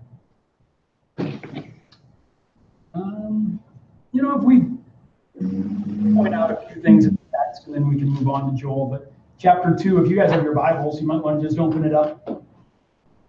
Chapter 2, verse 3, we read, lest I strip her naked. This is God talking to Israel, saying, it says, plead with your mother, plead, for she's not my wife, and I'm not her husband, and she put her whoring from her face and her adultery from between her breasts, lest I strip her naked and make her as in the day she was born, and make her like a wilderness, and make her like a parched land, and kill her with thirst. Walton says, he kind of gives a lot of background. He says that that was actually a thing, that there's historical records of families, specifically the children, who when a wife abandoned her family, they would actually strip her naked and put her out of the house. Kind of a strange thing to think about in our culture, but it says that God here is using an image that would have been familiar to the ancient Israelites. Chapter 2, verse 15, who get lots of historical references, which I think are fun because we've gone through so much of the Old Testament that you guys will pick up on a lot of these. So we'll see if you guys will pick up on verse 15. What's being alluded to there?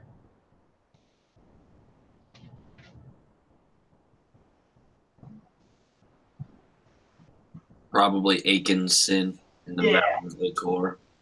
Yeah, Achor meaning trouble, and thinking about Achan, the trouble he created there. And so the Valley of Achor is becoming a door of hope. And so this again is, it kind of goes from gloom and judgment to hope. This is one of those hope passages. And I think as you learn that kind of stuff, it just makes the Bible come alive a lot in our hearts, makes our hearts come alive to the Word of God as we understand some of these references. If you go to chapter 4, verse 15,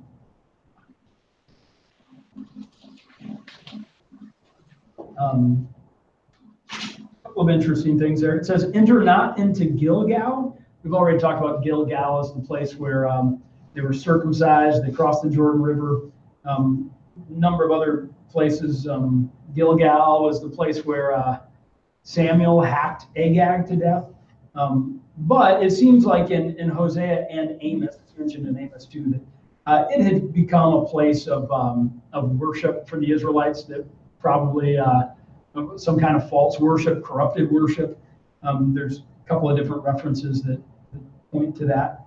And then, so it says, enter not into Gilgal, this being this corrupted place of worship, nor go up to Beth Aven. Beth Aven, anyone know what that's a reference to? There's some wordplay going on here. That's another important place of worship in the Northern Kingdom. Not Dan, but anybody remember?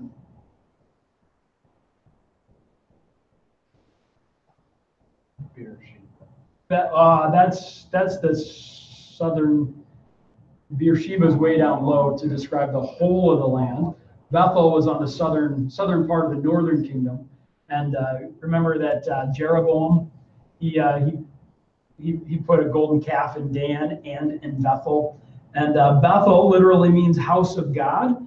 And there's some wordplay going on here to refer to Bethel. Anyone know what Beth Aven means? I wouldn't know it, apart from the books, but house of wickedness. And so, he's referring to the house of God as the house of wickedness there. So, again, kind of illuminates the text to know some of those details.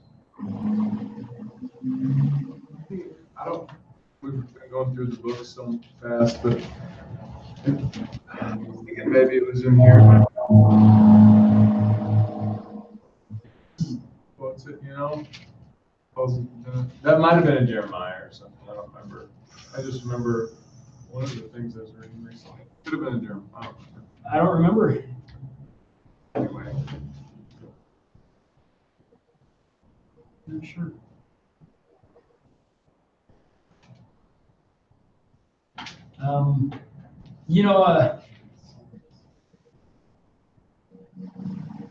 Got something, Jackson? In 4:10, we read, "They shall eat but not be satisfied." And that seems like that's one of God's go-to ways of disciplining His people. In Haggai, there's the same sort of thing. You've sown much and harvested little.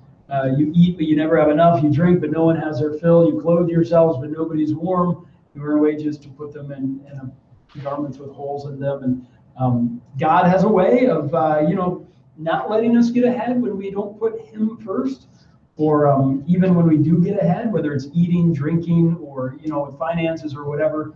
We're not putting God first. We won't find satisfaction in those things. And so, I think just see kind of the way God works and an encouragement for us to put God first in all things, put God first in our finances, to make sure we're tithing to our churches or whatever generous giving looks like for you, but to make sure you're giving generously, make sure you're putting God first with your time, reading the Bible and praying. And as life gets busy, we don't want to let that squeeze out, making sure we're putting other people ahead of ourselves. But, so want to keep God first. Let's see, chapter 8, verses 5 through 6.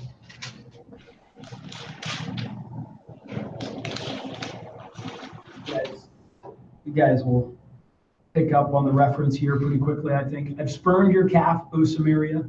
My anger burns against them. How long will they be incapable of innocence? For it is from Israel, a craftsman made it. It is not God. The calf of Samaria shall be broken to pieces.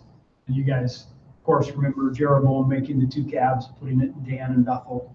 One of those calves maybe is already broken at this point. There's just one that's being mentioned here, but get that historical reference. How about chapter 9, verse 9? You guys can read that, and someone can say what the reference is to there.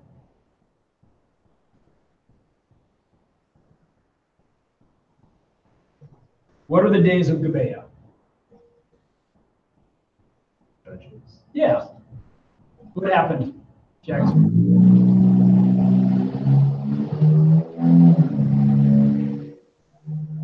Concubine was raped. Terrible wickedness there, and so there's a reference here. They have deeply corrupted themselves, as in the days of Gibeah. And of course, a lot of time has passed since the days of Gibeah. This is hundreds and hundreds of years, but that's still in their memory. They still have it. Still something that's referenced. But how about 9:10, the very next verse? What's that a reference to? But they came to Baal Peor and consecrated themselves to the thing of shame and became detestable like the thing they loved. What's that a reference to? Where do we find that story in the Bible?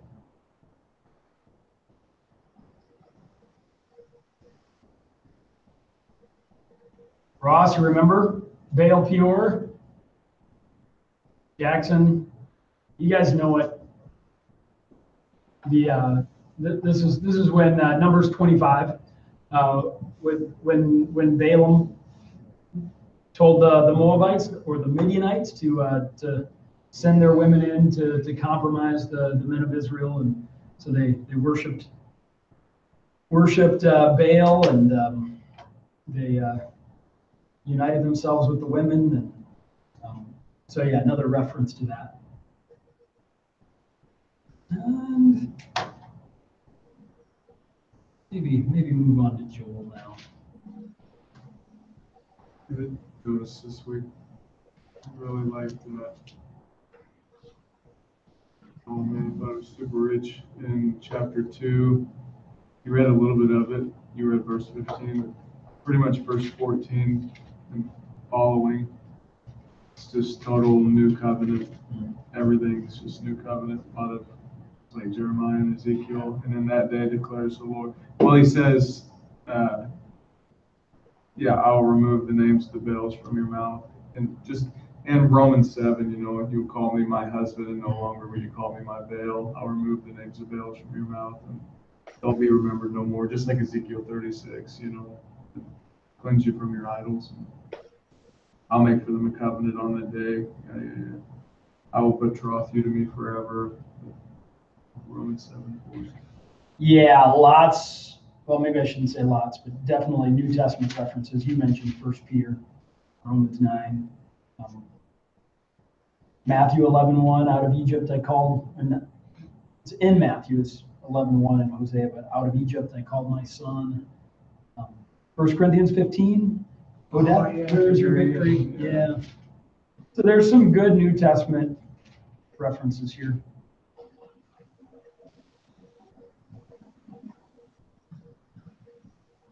You guys, Baal, Baal gets mentioned a lot. And she, chapter 2, verse 8, she did not know that it was I who gave her the grain, the wine, the oil, who lavished on her silver and gold, which... you guys remember what Baal was the god of?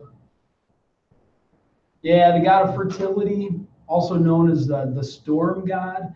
Those two things went together, and lots of connection to agriculture, because fertility and storms, that's kind of what brings the crops. And so, yeah, Baal was worshipped in order to get a good crop. All right, let's go to Joel, unless you guys have something else. All right, what do you know about the book of Joel?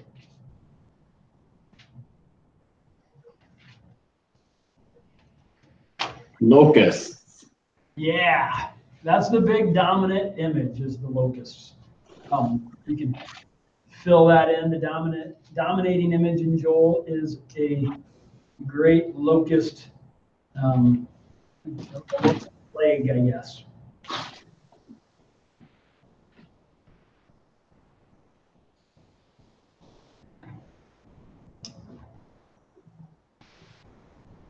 And the details about the prophet, the location, the dates, they're largely unclear.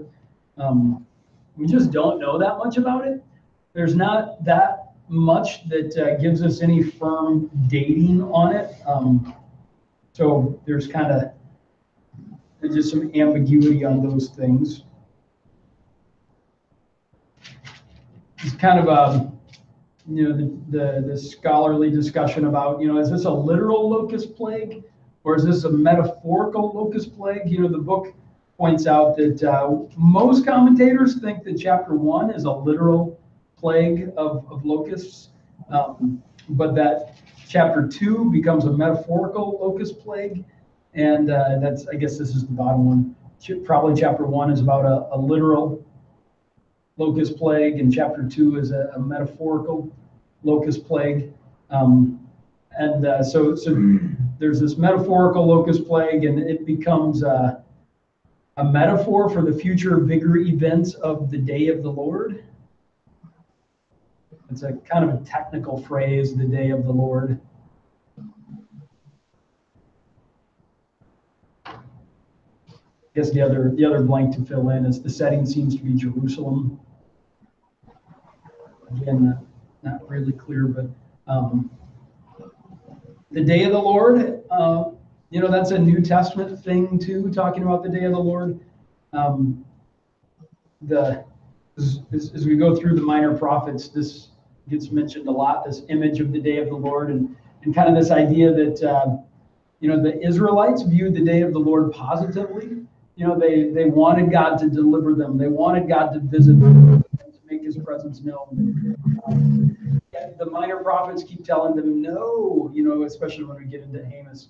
We can even read it here in chapter 2 of Joel. It says, let all the inhabitants of the land tremble, for the day of the Lord is coming. It is near.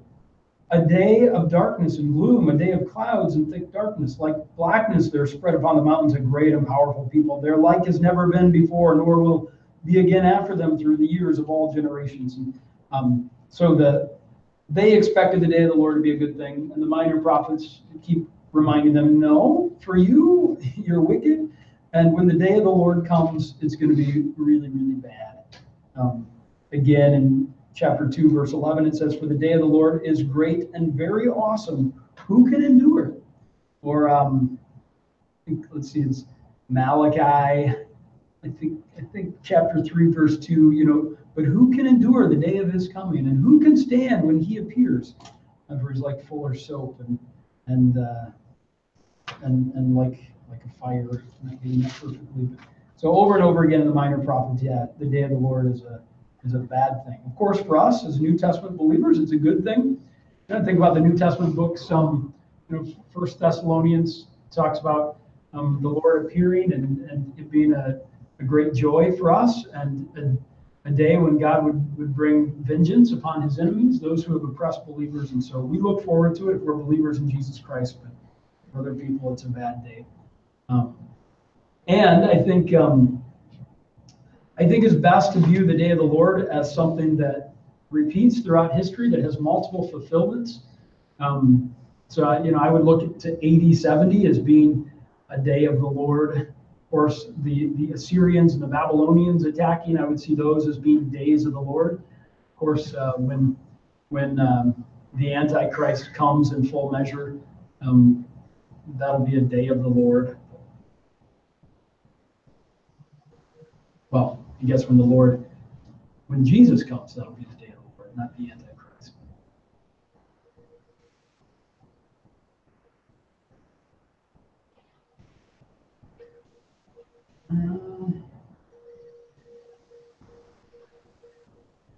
Thinking about multiple fulfillments of the day of the Lord, Matthew 24, verse 34, get in the New Testament. Jesus says that this generation will not pass away until all these things have happened. And we don't know what to do with that for sure. And so some people say, well, that must be a reference to some future generation, that when the end times begin, that it'll all happen quickly enough that it'll happen in one generation.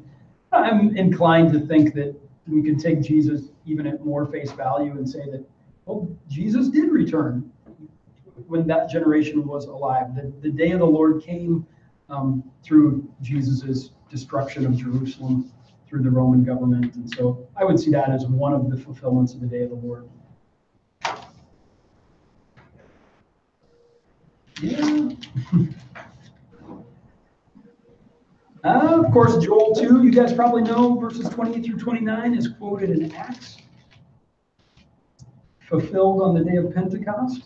It shall come to pass afterward that I will pour out my spirit on all flesh. Your sons and your daughters shall prophesy. Your old men shall dream dreams.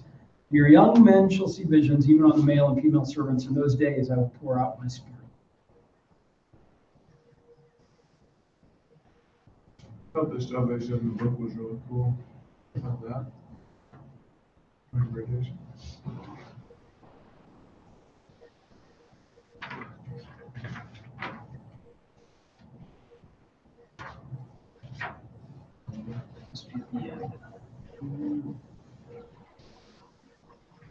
Oh yeah. Third or fourth paragraph down. Approaching New Testament.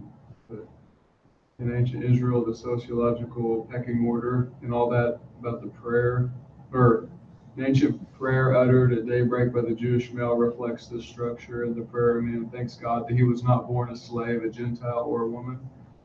Joel's prayer envisages a change, for in the Israel, Joel foresees prophetic endowment will not be for men alone, but also for etc. Not for the older alone, but also for the young. Not for the free alone, but also for the enslaved. All that. Yeah, that's really cool. Yeah, that's great. And introduction to the Old Testament. I mean, I think it's a great tool, even as you're preaching, you can kind of get the big picture on some of that stuff and get some directions for preaching. Couple of other notes. Locust swarms could cover 400 square miles. 1 square mile could have 100 million insects. And, even after these insects would pass, they would lay eggs, and then they would get, within the same season, they would oftentimes get another generation of locusts. And so it's really, really destructive. I read Giants of the Earth, a book about people homesteading in South Dakota, and they give the picture of a beautiful wheat crop, and then they look and it's like, oh, there's a storm coming. Wait, no, that's not a storm. It's locusts, and destroys the whole field. That all your livelihood depends upon. And these locusts, they would look like a storm, like clouds. They're just dark and terrible. And in chapter 1, verse 7, you can turn there.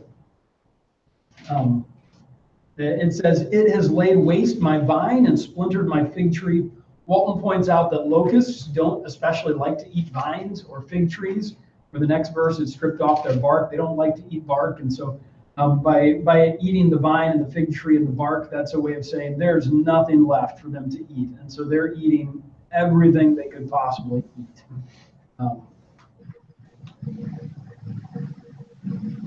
And there's in verse 20 of chapter 2, it says, "From you, drive them into a parched and desolate land." Walton says that's probably not a reference to the locusts, because locusts would tend to come from the south. But northerners, of course, we've talked about how enemies always came from the north. Usually, the big bad from the north. Walton also points out that all the good routes, like even if you were attacking from like Egypt, the good routes to attack Jerusalem are from the north. And so even if it was a southern enemy, they would probably still go around and attack from the north. And I always remember that enemies come from the north in Israel. All right, that's what I've got for Joel. You guys have anything else? It was interesting what they said in the book about like the symbolism of locusts. Said like instead of the divine help of God sending winged cherubim that Israel expected, divine judgment from God through winged locusts. Yeah, that is a vivid way of putting it. I didn't even read that this time around, but it's good. Reading that, it made me think of the Revelation. And there's part of Revelation describing, same image. Yeah, There's yeah. locusts. That's right. Yeah, and some people that take Revelation hyper literally would have tried to say that those are descriptions of, it's not even hyper literal, but they jump to descriptions of Apache helicopters. Oh, yeah. Kind of the way the locusts are described. No, that's just describing locusts. It's not helicopters. But It's not. right. Oh, man. They're described as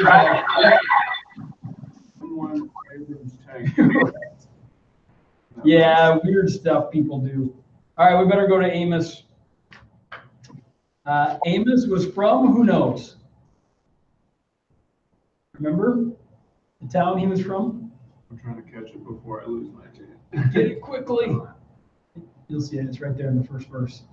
Tekoa. Tekoa, yep. Tekoa. Amos, remember what his occupation was? He was a farmer. He did the Lord. Yeah, what was that? Sorry, I missed that, Trent. He was a farmer, right? Yeah, what kind of farmer? He was a shepherd and also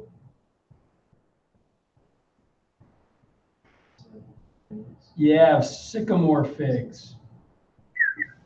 And apparently what a dresser of sycamore figs would do, one, they would inspect the figs, but they would gash the figs or pierce them with something, and that would release this this gas, ethanol or something. I don't think it's ethanol, but this ethanol gas, and the releasing of that gas would make the figs ripen more quickly. So yeah, shepherd and a dresser of sycamore figs. And so Amos, he was, I'll go a little out of order here, but his message was directed at the northern kingdom. I see I filled that in for you. During the reign of, anybody know? Yep. Yeah, Jeroboam II. Good job. And he made Bethel, the sanctuary at Bethel. That's the next blank. Why does it say Uzziah? Oh, that's the southern kingdom. In the days of Uzziah and in the days of Jeroboam, the son of Joash, king of Israel. So, Okay, they're also a lot of times. Yeah. It's just to give you an idea what it happened. Yeah, placing them in the two kingdoms. And he was warned by, anybody catch the name of this priest, chapter 7, verses 12 through 13. He was warned by, you got it, Jackson? No. It's Amaziah is his name. A couple of guys in the Bible named Amaziah. It gets kind of confusing. Warned by him to stop prophesying in the northern kingdom and go back to Judah. So he's from the southern kingdom. He's prophesying in the northern kingdom. He's going up to the sanctuary at Bethel to deliver these messages. Amaziah is the priest there, and he's functioning under the blessing of the king because it was the king originally who had started that place of worship, and so he's obviously not liking Amos's message. And so Amos, his response was, I was neither a, now we're jumping up to, remember what he said? This is kind of his famous saying. It was neither a, neither a prophet nor the son of a prophet or the son of a prophet. prophet. Oh, people love to say it. It's a good line. Anytime you make a prediction, well, no, I'm neither a prophet nor the son of a prophet, but I think it's going to rain. But this is Amos's way of saying that he didn't belong to the professional class of prophets. You remember, through Elijah and Elisha, that there was a period of history in Israel where there really was a prophetic class. A professional class of prophets. It was sometimes called the Guild of Prophets. Obadiah, separating the Guild of Prophets into two groups. So if one died, the other would stay alive during the reign of Ahab. And these guys lived together, they worked together, they raised their families together. And Amos says, I didn't belong to those guys. This is him saying to Amaziah, look, buddy, the Lord sent me. I'm not a professional prophet. I'm a shepherd. I'm a dresser of sycamore figs. So he's the non-professional prophet. Where was his base for this Bethel. Yep.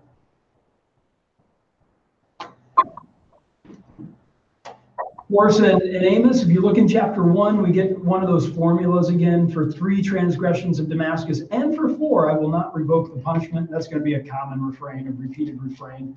That's just a figure of speech, a literary device. And the oracles against the nations and Judah, they geographically circle. That's the next blank. They circle Israel. And then Amos attacks Israel. And I remember my Old Testament survey professor at seminary talking about this and talking about it's almost like the Israelites would be cheering on Amos, as he's saying, look, for I'm going to punish Damascus and I'm going to punish Philistia and I'm going to punish Tyre and I'm going to punish Edom and I'm going to punish the Ammonites and I'm going to punish Moab and I'm going to punish Judah. And they're like, yeah, stick it to them. And then he says, for 3 transgressions of Israel and for 4, I will not revoke the punishment. And then gives a long list of their sins. And so he circled them and then he drives the dagger into their heart, as it were. And let's see. I'll go through a few more things here. Chapters 3 through 6 is cast in a lawsuit speech form. This actually shows up. I don't think I've mentioned it up to this point, but it shows up throughout the prophets quite a bit. Scholars like to point this out and talk about it, but he says, hear this word, what the Lord has spoken against you, O people of Israel, against the whole family that I brought up out of the land of Egypt. And it's like he's in a courtroom and he's laying out the course, the case against Israel. And so, that kind of form shows up quite a bit. If you watch for it, you'll see it as you read through the prophets. And it's just nice to kind of know what the scholars talk about a little bit, so you can get that down. Which makes sense since he's referring to the Mosaic covenant. You know what I mean? The transgress covenant.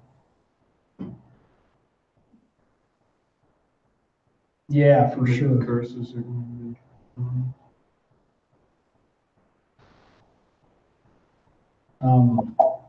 Visions and images that Amos saw in chapter 7 through 9. Let's kind of rattle through these to kind of get them in our head. Number 1, there's another locust plague thing going on here. Though it's not Joel anymore. So number 1 is locust plague. Number 2, it's a fire that devours the land. And Amos sees these things, and then he pleads with the Lord, and the Lord says, okay, all right, I won't bring them against Israel. But then eventually he is going to bring these things against Israel. The next is a plumb line. And you guys familiar with what a plumb line is? Any carpenters in the group? Oh, I'm a carpenter. You know what a plumb line is, Trent? Can you explain it to us? I think I know what a plumb line is because of Mount Rushmore. It's basically a tool used to they lower a big weight down on a rope or a chain or something, and it's used to measure exact contours, something like that. Yeah, you nailed it. And so, like, they would maybe, we usually when we talk about the Bible and think about a plumb line, think about like a city wall. And you would want a city wall to be straight up and down. Otherwise, it would, if it's leaning out, it could be pulled down. If it's leaning in, it could be pushed over. And so you'd take the plumb line to hang it down, and you'd see if the wall was straight or not. And in this case, the image of a plumb line is used to show that Israel is not straight in line with the law of God. They're out of whack. Judgment is going to come because of it. It's like a wall would be pushed down. Number 4 is a fruit basket. It's kind of an image that gets used a number of times in the Bible, being an agricultural culture. And in this case, Israel is ripe, just like fruit is ripe. They're ripe for judgment. And then the last one in chapter 9, Amos gets an image of God himself. I saw the Lord standing beside the altar, and he said, he's going to talk about the destruction of Israel and the restoration of Israel.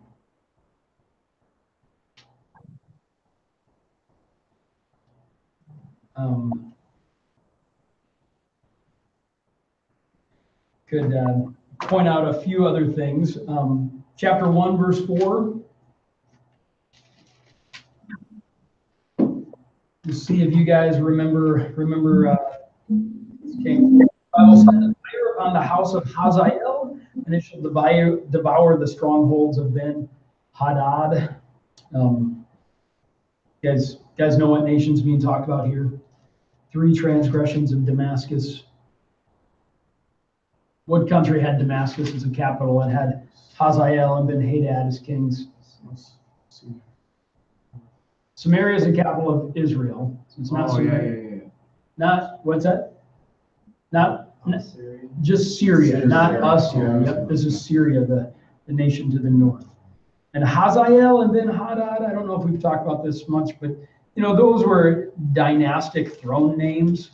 And so there's a number of different kings of Syria that go by those names. So you can't always tell which one it is specifically. But of course, here it's not a reference to those dynasties or those kings specifically, but it's just talking about Syria and the judgment that would come upon Syria. About chapter 6, you get not chapter 6, verse 6 of chapter 1. You get Gaza, Ashdod, Ashkelon, Ekron.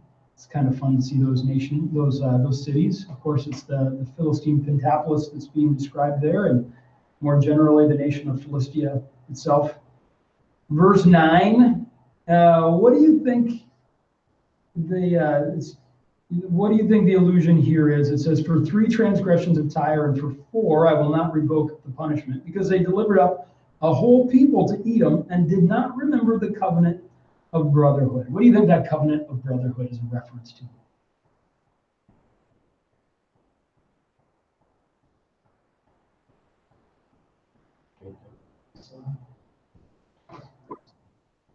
Well, that would be Edom, right? Is Esau. In this case, I think the oracle is against Tyre, and Tyre apparently delivered the Israelites up to the Edomites. And so I don't think that's the reference, because I think it's a covenant of brotherhood that Tyre would have had. Any jogging memories? Would it have been when they were giving supplies for the temple? Would that be what it was alluding to? I think so, yeah. Solomon and Hiram-Abi, or Hiram even when David was alive. Yeah, they had a friendship, a brotherhood, and yet that nation broke that agreement. And then the next one, Jackson, verse 11, then we get, "For 3 transgressions of Edom, and for 4 I will not revoke the punishment, because he pursued his brother with the sword." And so, yeah, that's the reference to Esau for sure. That's kind of fun to see those allusions and to get them figured out a little bit. In chapter 4, verses 1 through 3, the ladies of Israel are called cows of Bashan, kind of a famous phrase, just such an insulting thing. So it's probably always been insulting to call Women cows. cow, yeah, I think so. But it says, "Who oppress the poor, who crush the needy, who say to your husbands, 'Bring that we may drink.'" And, you can just kind of imagine a cow is pretty oblivious to everything else around it, right? It's just eating, getting fatter and fatter and fatter, doesn't care about anybody else.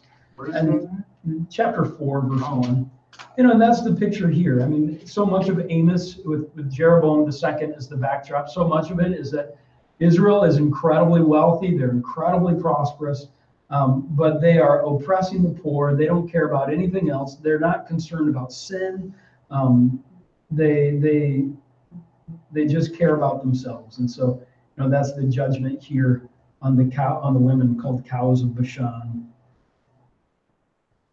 And the men, you can find it here. The men get they get rebuked too.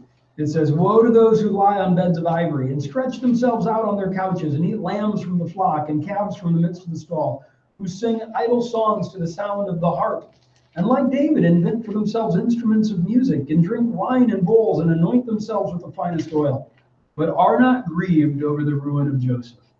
So again, now these are the men who don't care about anyone around them. They don't care about the sin of Israel. They don't care about the judgment against Israel. They just care about themselves, their own comfort. We could find ourselves in that rebuke pretty easily, I think, singing idle songs to the sound of a harp. inventing music for ourselves. You can imagine sitting around, tinkering around with a guitar, eating lots of good food. Where's that? That's chapter 6, verses 4 through 7. The judgment here in Amos is, it's largely the prosperity, treating the poor really poorly, and not caring about the judgment around them, the sin around them, the hurts that other people have. Hear this, you who trample on the needy and bring the poor of the land to an end. And I think for us, I put in here that there's a real danger of excessive luxury, of disposable wealth, and a lack of concern for others. I think Amos is probably a really relevant book for us. It's easy to think about other people living luxurious, wealthy lives, but as Americans, we have so much comfort and so much luxury. It's kind of crazy. And I think if we would live with that luxury and comfort and not be serious about sin and not be serious about caring for other people, we would be just as guilty as the Israelites. I think it's not wrong. The Bible's clear, 1 Timothy 6. It's not wrong to be wealthy. It's not wrong to enjoy good things. But if we're wealthy, if we enjoy good things, but we don't have much concern for other people, we're not generous with our stuff, we're in some serious trouble. And so we want to be generous to the poor. We want to be generous to the Lord. We want to be concerned about other people. If we're not concerned for other people, if we're selfish, we really shouldn't be pursuing the pastoral ministry.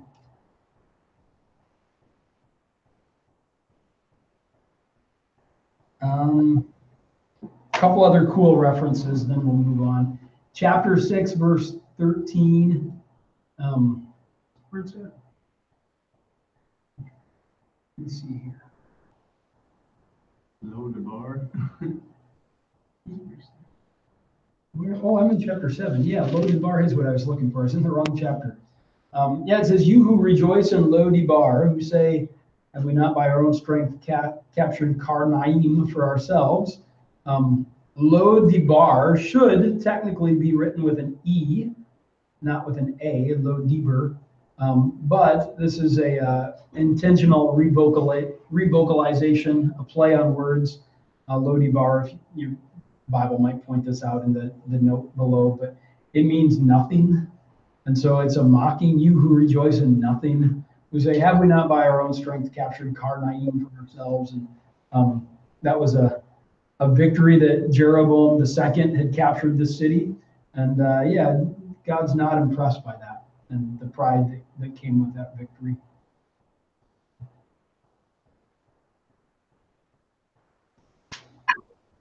And then verse 14 of chapter 8, we get reference to Dan and Beersheba again. Kind of fun to see. Those who swear by the guilt of Samaria and say, as your God lives, O Dan, and as the way of Beersheba lives, they shall fall and never rise again. Seeing over and over again, those is the northernmost city, Palestine, and the southernmost city of Palestine. Oh yeah, and then chapter 9, verses 7 through 15 is an expression of the remnant motif. This shows up all over in the Bible, of course, but just to kind of have a category for that, of the restoration of Israel, God possessing a remnant, restoring a remnant in the land.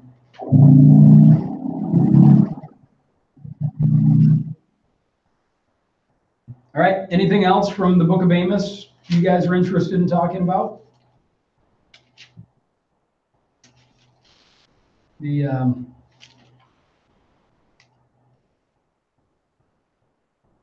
Chapter 8, verse 11, the days are coming when I will send a famine on the land, not a famine of bread, nor a thirst for water, but of the hearing of the words of the Lord. We know that's part of God's judgment too, is to withhold the prophetic voice, or maybe to withhold faithful pastors.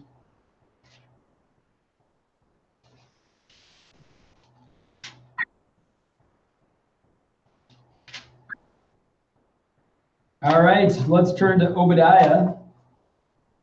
Shortest book in the Bible by chapters, along with Nahum and 2nd, 3rd John, Philemon, just one chapter long.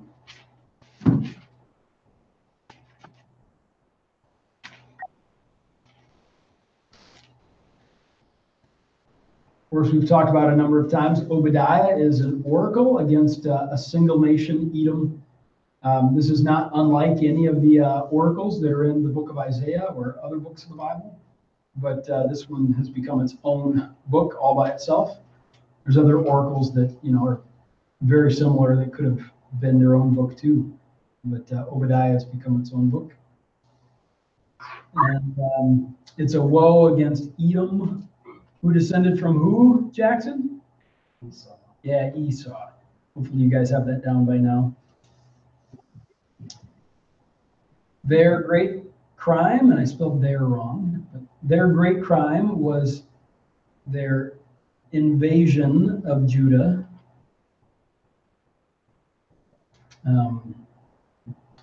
Their brother, in quotation marks, in 586 BC. And so when the Babylonians had defeated Jerusalem, the Edomites poured down from the hills and looted and plundered and attacked them as well. Guys, I don't know if any of you were able to read the textbook on this. I don't know if you caught this quote from Jerome. The ancient commentator Jerome said that the book of Obadiah is as, anyone know what it says? Yeah, good job, or brief. Is difficult as it is brief. We don't have to follow Jerome in that, other than, yeah, I guess he had trouble with it, but I don't know why it's not difficult myself. But geographically, Edom was, remember what kind of land it was? Yeah, mountainous is the blank, what I have for a blank.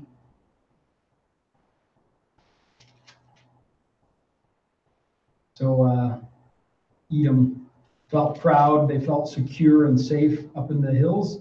Verse 3 of the only chapter says, the pride of your heart has deceived you, you who live in the clefts of the rock in your lofty dwelling, who say in your heart, who will bring me down to the ground? Though you soar aloft like the eagle, though your nest is set among the stars, from there I will bring you down, declares the Lord. You guys probably know this by now too, but when an eagle is mentioned in the Old Testament, it's not literally an eagle, it's literally a bird of prey. It could just as easily be translated vulture. That wouldn't be near what it is for us to think about.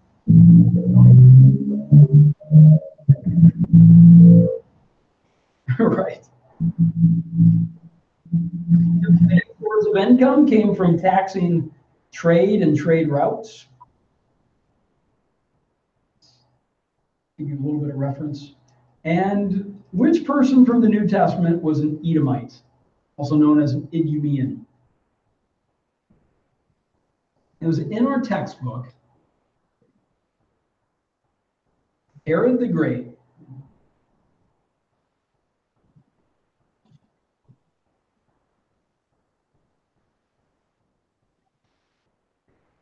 All right, we'll go to Jonah.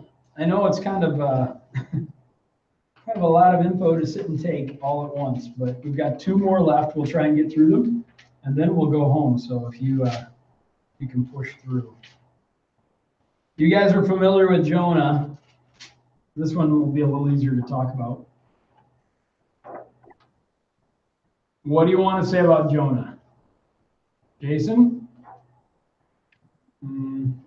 I didn't read it this time around, but I've read it like Sure. 20 or 30 times probably. Yeah. I don't know. I mean,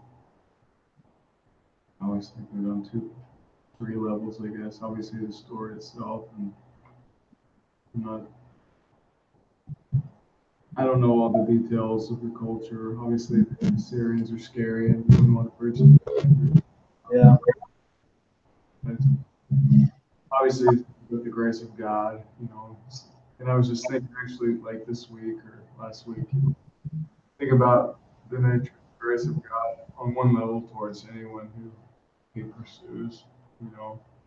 relentlessly pursues them. And then I just thought about God's grace, like on a ministry wise, you know, Jonah's just like, Yeah, you know what I mean? for sure. And God's like, you know.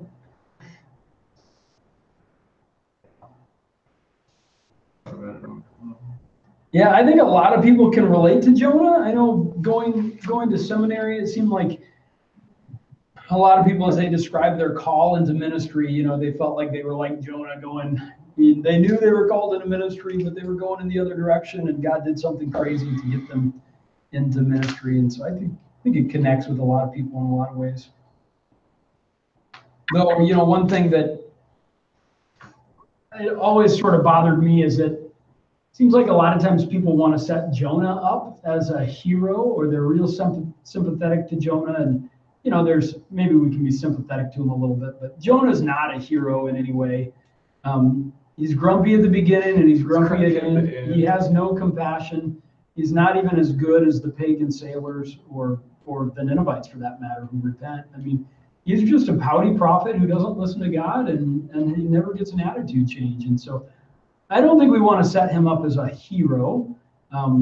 He's sort of a bad example that we can use to avoid his example. But isn't it amazing that he's a prophet? Right? You know what I'm saying? Yeah. He's still a prophet. That's why. Yeah. God gives his gifts liberally, doesn't he? Even gives gifts to false prophets. Even gives gifts to pagan prophets. Balaam prophesied truly. I think though I see a lot of people twisted in all types of different ways, of course, but like you could also say, I see people that, you know, the poor Assyrians or whatever, and Jonah was just stingy and wouldn't give them the gospel and stuff like that. And not that Jonah's a hero, but I think what makes Jonah powerful is that I think we can relate at times to sinning or resisting God's call or failure, and then God's relentless pursuit in a way of Jonah, and in the sense of consistently pushing him towards. He didn't just say find Jonah and just squash him like a bug or something, you know. Sure. Even from the beginning to the end, even when he complained, he still took him from the whale to the fish. And I think there's a lot of relatable things with that. And I think God's probably the biggest character of the story that all gets overlooked. You know, his sovereignty. Yeah. His sovereignty to take like a stubborn prophet to go preach to a people who don't want to hear. You know, so it's God from beginning to end. You know, Jonah shouldn't get the credit. The people shouldn't get the credit. You know, when we see God, you know, being glorified through Jonah, even when he's resistant. And I think that gives us hope too. And then he can be glorified in people who are resistant and orchestrate everything to make it happen, you know. I feel like Jonah gets a bad rap. Just like, think about, you know, how many of us would even be willing to go stand downtown somewhere and preach. Sure. And Jonah is being asked to go preach somewhere where at best he may be castrated and become a slave. At worst, he may be impaled on the side of the road. You know, like he's like, no, you know, like absolute, like. Yeah, it's a tough. You know call. what I mean? It's a Like, tough call in the ministry. I read some news story. This is sort of a side, and you may have seen an article or something where like some couple believed in the good of humanity or something. So then they like went on a bunch of trips. Then they went to the Middle East or something, and then they got killed like almost instantly. And it's like, that's a side note, but like for us, it really is like God saying, it's not just saying go to your neighbors or something. It's like, it almost is like saying go to the place that's the most resistant to the gospel possible. So yeah, I agree. Like we don't want to paint him as a hero, so we could do the opposite and be like, well, he's a hero because he ended up doing it, or poor Jonah, you know. God's actually communicating with him in a special way to go, which is, well, really unique. But I mean, on the other end, he's being given one of the hardest tasks imaginable. And how many of us are given these ridiculously hard tasks that sometimes we feel God's calling us to do, but we just refuse to do it, and he always pushes us to do it no matter what. Yeah, we could say, I mean, I think Jonah's definitely being painted in a negative light. He's cranky even over the loss of his shade. I know. And it's cranky that they won't, he's cranky that they're going to repent, and he knows it, and he doesn't want them to repent. But we can certainly say that we're not always better than Jonah. Maybe we're not better at all than Jonah. We too, act like Jonah. It maybe just comforts me that God was so good to Jonah in a way and pursued him in the midst of his stubbornness. So then I can relate to Jonah and be like, man, like God's in control. And even when I like stray away or run away, he'll pursue me.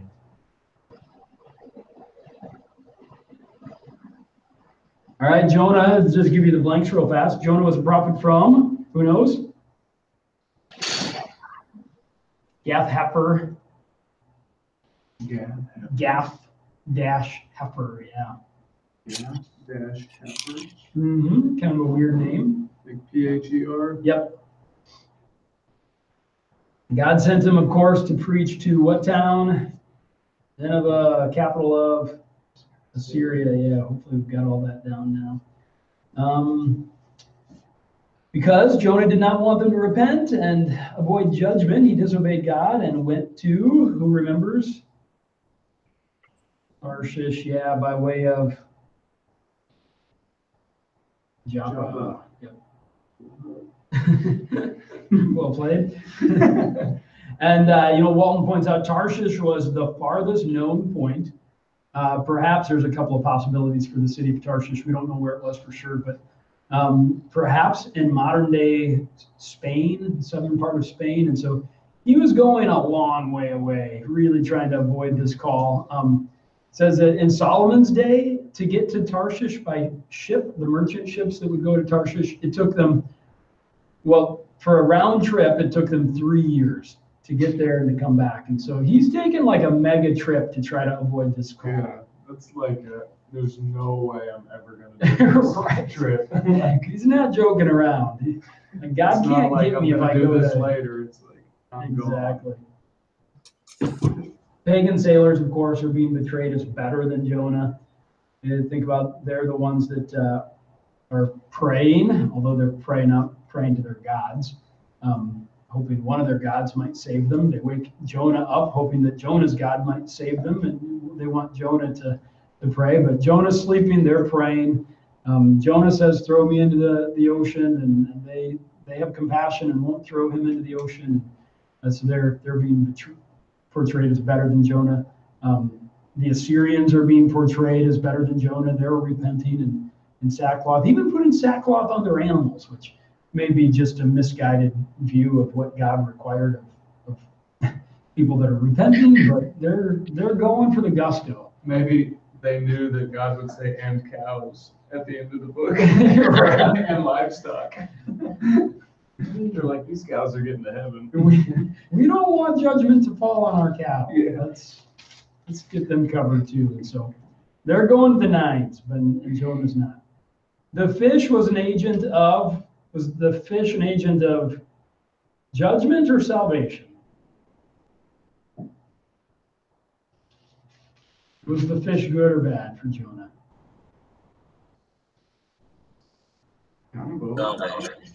Salvation, yeah, he's saving them. I mean, you're not going to live out in the middle of the ocean. And of course, he's going to take them where God wanted him to go. But we sometimes think about it as a bad thing being swallowed by a fish, but it's actually a good thing. And Jonah, this is the high point of Jonah's spiritual life. He has a chapter where he's on the right track. I called out to the Lord out of my distress, and he answered me. Out of the belly of Sheol I cried, and you heard my voice. For you cast me into the deep, into the heart of the seas, and the flood surrounded me. All your waves and billows passed over me. Water's closed in over me to take my life, but the fish is going to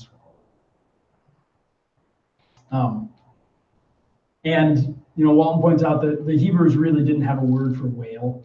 So whether it was a fish or a mammal, a whale, like we would have no way of knowing. There's not enough data there.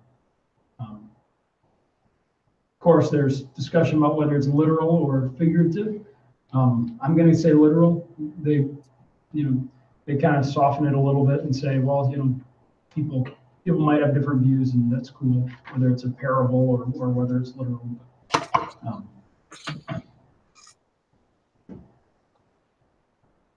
I'll go literal. Chapter 3:3, the city is called 3 days in breadth.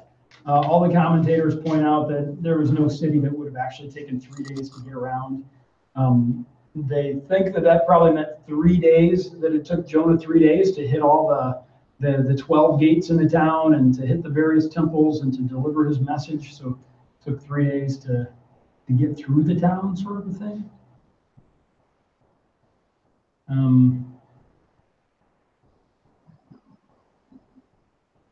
Yeah, and I guess Jonah was wrong not to want to see these people forgiven, and is thinking about in our own lives, do we withhold forgiveness from people? Do we expect a certain person to act a certain way before we'll forgive them? The Bible extends forgiveness really easily for people who ask for it. To the people in our life who confess their sin, ask for forgiveness, we want to extend it to them. We don't wait for them to prove it before we forgive them, but we give forgiveness easily, and we should. And of course, the last blank, Jonah is a type of Christ in that he was in the fish 3 days. Jesus was in the tomb 3 days. He was sleeping in the boat. Jesus was sleeping in the boat. He was a prophet. And Jonah, a lot of times, becomes a basis for missional teaching on missions, and the acceptance of Gentiles into God's kingdom, and the need to proclaim the gospel to faraway places. Anything else on Jonah? So, Gath, Beeper, where is that at? I don't know. Is that, like, he's a Jew, right? Yeah. Yeah. So I was wondering. It says northeast of Nazareth. Oh, it's just a small town somewhere. And that's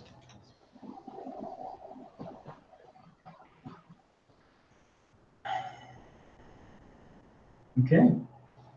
Thanks, Jackson. Yeah, I don't know either. Did you I didn't know look that, it or up. were you No, reading that's something? I didn't know. It's fixing to be really impressive. Mental atlas is That's right. yeah. Even that you have it in your notes is pretty impressive. That is impressive. Detail. All right, let's talk about Micah in the next 5 minutes. It's a good one to only have about 5 minutes for, but I'll give you the blanks real fast and then a few things. All right, the prophet Micah was from the southern kingdom and prophesied to both kingdoms.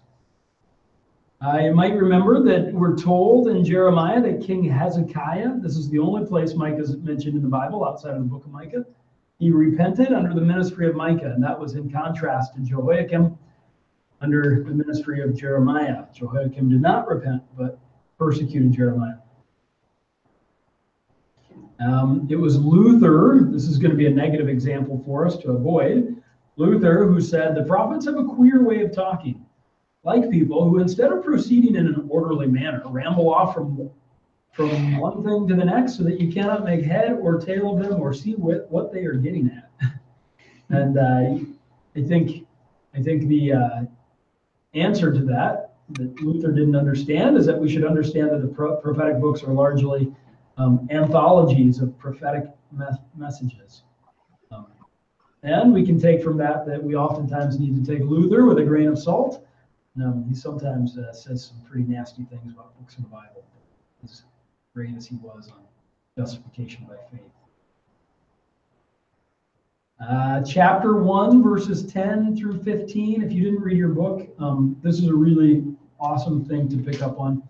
It prophesies that the towns that would be destroyed by Sennacherib and the Assyrian army.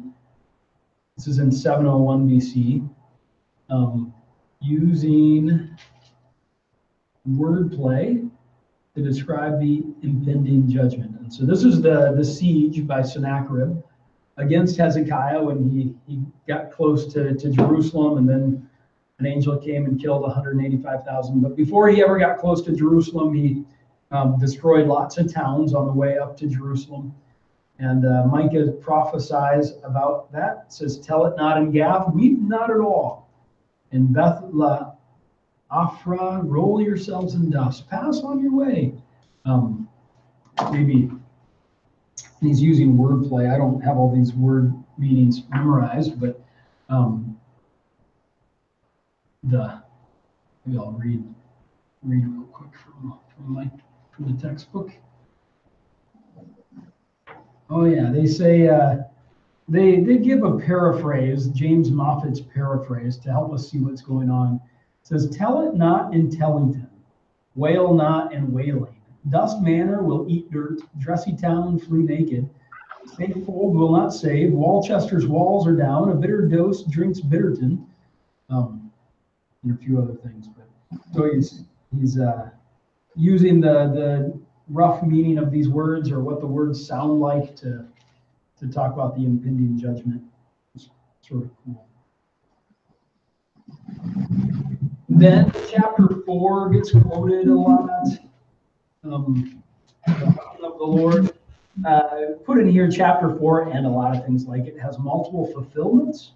I think a lot of times what dispensationalists will do is they'll read something like this and say, well, there's got to be a new temple that is built, someday, and people have to be flocking to Jerusalem someday, and that sort of thing. But we can recognize that chapters like Micah 4 are fulfilled in various ways. I think it was Bruce Waltke, the textbook, maybe points out that noted that this was fulfilled when the second temple was rebuilt.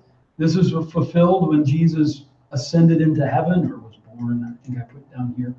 And this will be fulfilled in the new heavens and the new earth, or in the millennial reign. And so when we read a chapter like this, I don't think we need to find every detail in one singular event. I think it gets confusing when we see these and we think a temple has to be built someday. But no, the temple was already built. And there's some things that haven't been fulfilled yet, and that'll be fulfilled in a future time. And so it's that compressed nature of prophecies, or the telescoping effect of prophecies. And so that's helpful for us to see, I think. And then the last blank, like the book of Isaiah, chapter 4, verse 10 looks beyond the Syrian threat. Everything up to this, the Assyrian threat, everything up to this point has been about Assyria. And verse 10, there's a shift. It goes to Babylon. It looks forward to Babylon. Just like Isaiah. And the destruction and the exile of the southern kingdom and the return 70 years later is all prophesied. Of course, chapter 5, Bethlehem Ephrathah, we quote that during the Advent season all the time. Ephrathah is a clan within Bethlehem. Pointed out to, David, and to remember that the Messiah would come from David. That's one that was. Say it. Kind of like, I don't know, you were saying someone earlier. You say them forever and you never really slow down. Yeah, it's like I can't say.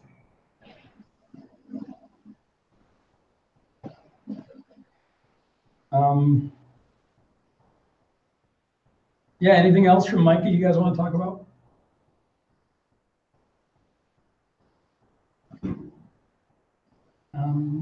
How do you know that that's the same Micah that was preaching Hezekiah? Is there any way to know that? I don't know. Educated guess. I think the textbook says that. Well, we're told that he came to Micah in the days of Jotham, Ahaz, and Hezekiah. I suppose there could be two Micahs, but probably be unlikely. Yeah, maybe an educated guess.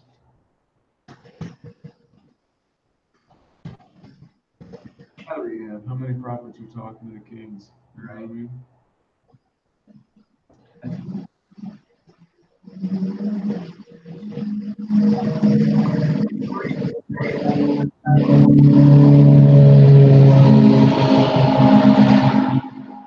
Sorry. They make vino. Yeah. Chapter 3, starting at verse 5. Maybe verse 4. Then they will cry to the Lord, but he will not answer them. This is talking about the prophets, the rulers. He will hide his face from them at that time because they've made their deeds evil. Thus says the Lord concerning the prophets who lead my people astray, who cry peace when they have something to eat, but declare war against him who puts nothing into their mouths. Therefore it shall be night to you without vision, and darkness to you without divination. The sun shall go down on the prophets, and the day shall be black over them. The seers shall be disgraced, and the diviners put to shame. They shall all cover their lips, for there is no answer from God. But as for me, I am filled with power, with the Spirit of the Lord, and with justice and might, to declare to Jacob his transgression, and to Israel his sin. And this is one more example of false prophets who work not to please the Lord, but who work to profit themselves. And we can do this as pastors too. You know, we maybe do it in more subtle ways. It's maybe when we are willing to confront the sins of people who maybe not much to offer to us, but we're much slower to confront the sins of people that are maybe good givers in the church or important leaders in the church. Or maybe there's people that are popular in the church and we want to side with them and don't want to side with those who are marginalized. But you know, when we play favoritism and when we fear man or seek the approval of man, rather than seeking to please the Lord and to be faithful to him, you know, God can strip us of our power too, of our anointing as pastors. And so we want to be faithful. We don't want to work for money. We don't want to work for popularity. We don't want to work to please our benefactors. We want to work for the Lord. And that's painful sometimes. But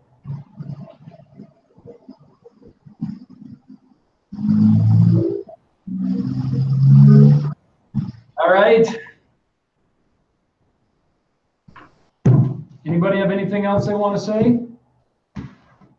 One more week left. Remember, Monday, we're meeting at 5:30. 5:30 is doable. Think you can get off work, Jason? It's never guaranteed. I mean, Can you tell them you've got something important? well, it's just, yeah. I mean, if we can't make it I at can try, 5:30, you know, I want as to change close as it, I can. but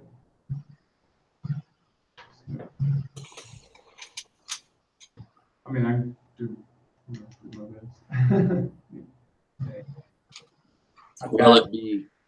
Will it be Casey's Pizza? no. Oh. What kind of pizza then?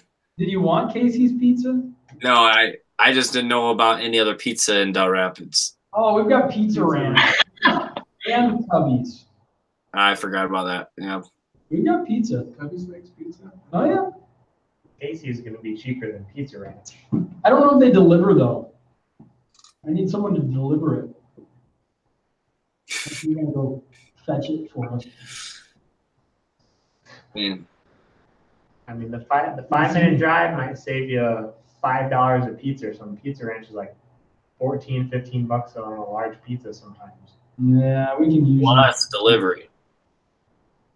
We can usually get deals. I'll see what our options are, but I can't very well run off with a group of people here in the class to go get You can send a student if you want.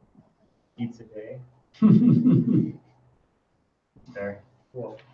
I should be like, sometimes they schedule me right, and I don't even have my schedule yet, but they might schedule me right until 5 or something. and then we've got to line out the door or something at 4:50, and I can tell them like, no matter what, I'm getting out of here. Yeah. I'm gonna close my drawer, but what if I'm off like $500 or something? I mean, a couple things. I should be there, but We'll make it happen. If you had a funeral you had to officiate at 5:30, you'd get there. So I'm gonna put the sign up like with a line out the door and be like, sorry guys. They know, but they'll know. Like I'll tell them up front that that's gonna happen. yeah, that'd be sweet. It's our last week, so we want to make it a good one. I agree. Make it fun. Make it memorable. So then we're gonna be done, and we won't spend. We'll try and get through the 6 prophets, but we'll mostly just get to the test and get to the pizza and the shofar. So. Hey Ross, did you get yours in the mail already? No. I did mail yours, Ross. You did? I did, so you should be getting it in a few days. I better check with Jim. I maybe need to mail one for him too. Be nice. So I've been like getting this whole shofar joke thing, but I must have been gone the day it originated. No joke. You just get a shofar after you take the test. So Really? Okay. so yours is in the mail. But you can't. So when you get a package from Andy Wright, you can't open it until after you take the test, and we can all see you open it. Okay. So don't let your wife warn her. I mean, it would be cheating if you open it. If you don't take the test, you have to mail it back. So tell her not to open the package. Oh, where did you mail? I mean, you've obviously mailed it to my mailing address, right? Yeah, whatever you sent me via text. Okay. How big is it? Well, I think I sent it yesterday, so it wouldn't be there yet. But it's it's like this big package. Okay. Not big. Okay. All right. Well, I haven't gotten it yet, so. No, I don't think it would arrive yet. But I would guess maybe tomorrow, probably Thursday or Friday. Got the shofar. Like, what in the world? All right, Trent, you want to close us in prayer? Yeah. Heavenly Father, thank you for this evening. Thank you for the fun that these guys are. I pray, Lord, that this preparation that we're doing, this studying of your word, will pay dividends in the future in our ministries, that when people come to us for insight or with questions, that you would grant your spirit to be empowering us to recall these things, these facts and whatnot, these truths that we are learning in your word, and that you would embolden us to speak the truth in love and whatever circumstances. And yes, so thank you, Lord, for this time. And in your son's name we pray. Amen. Amen. Amen. All right. Bring your families and friends and mentor pastor next week, but make sure to tell me how many people are coming. We also fill the shofars with oil and anoint people. I don't know if it's the same thing. We fill a horn. It says Yeah. You do whatever you want with your shofar. I don't care. Probably not to be king or anything. Let's go for it. See you, Jackson. See ya. Yeah, Andy. See you, Jason. Guys, thanks.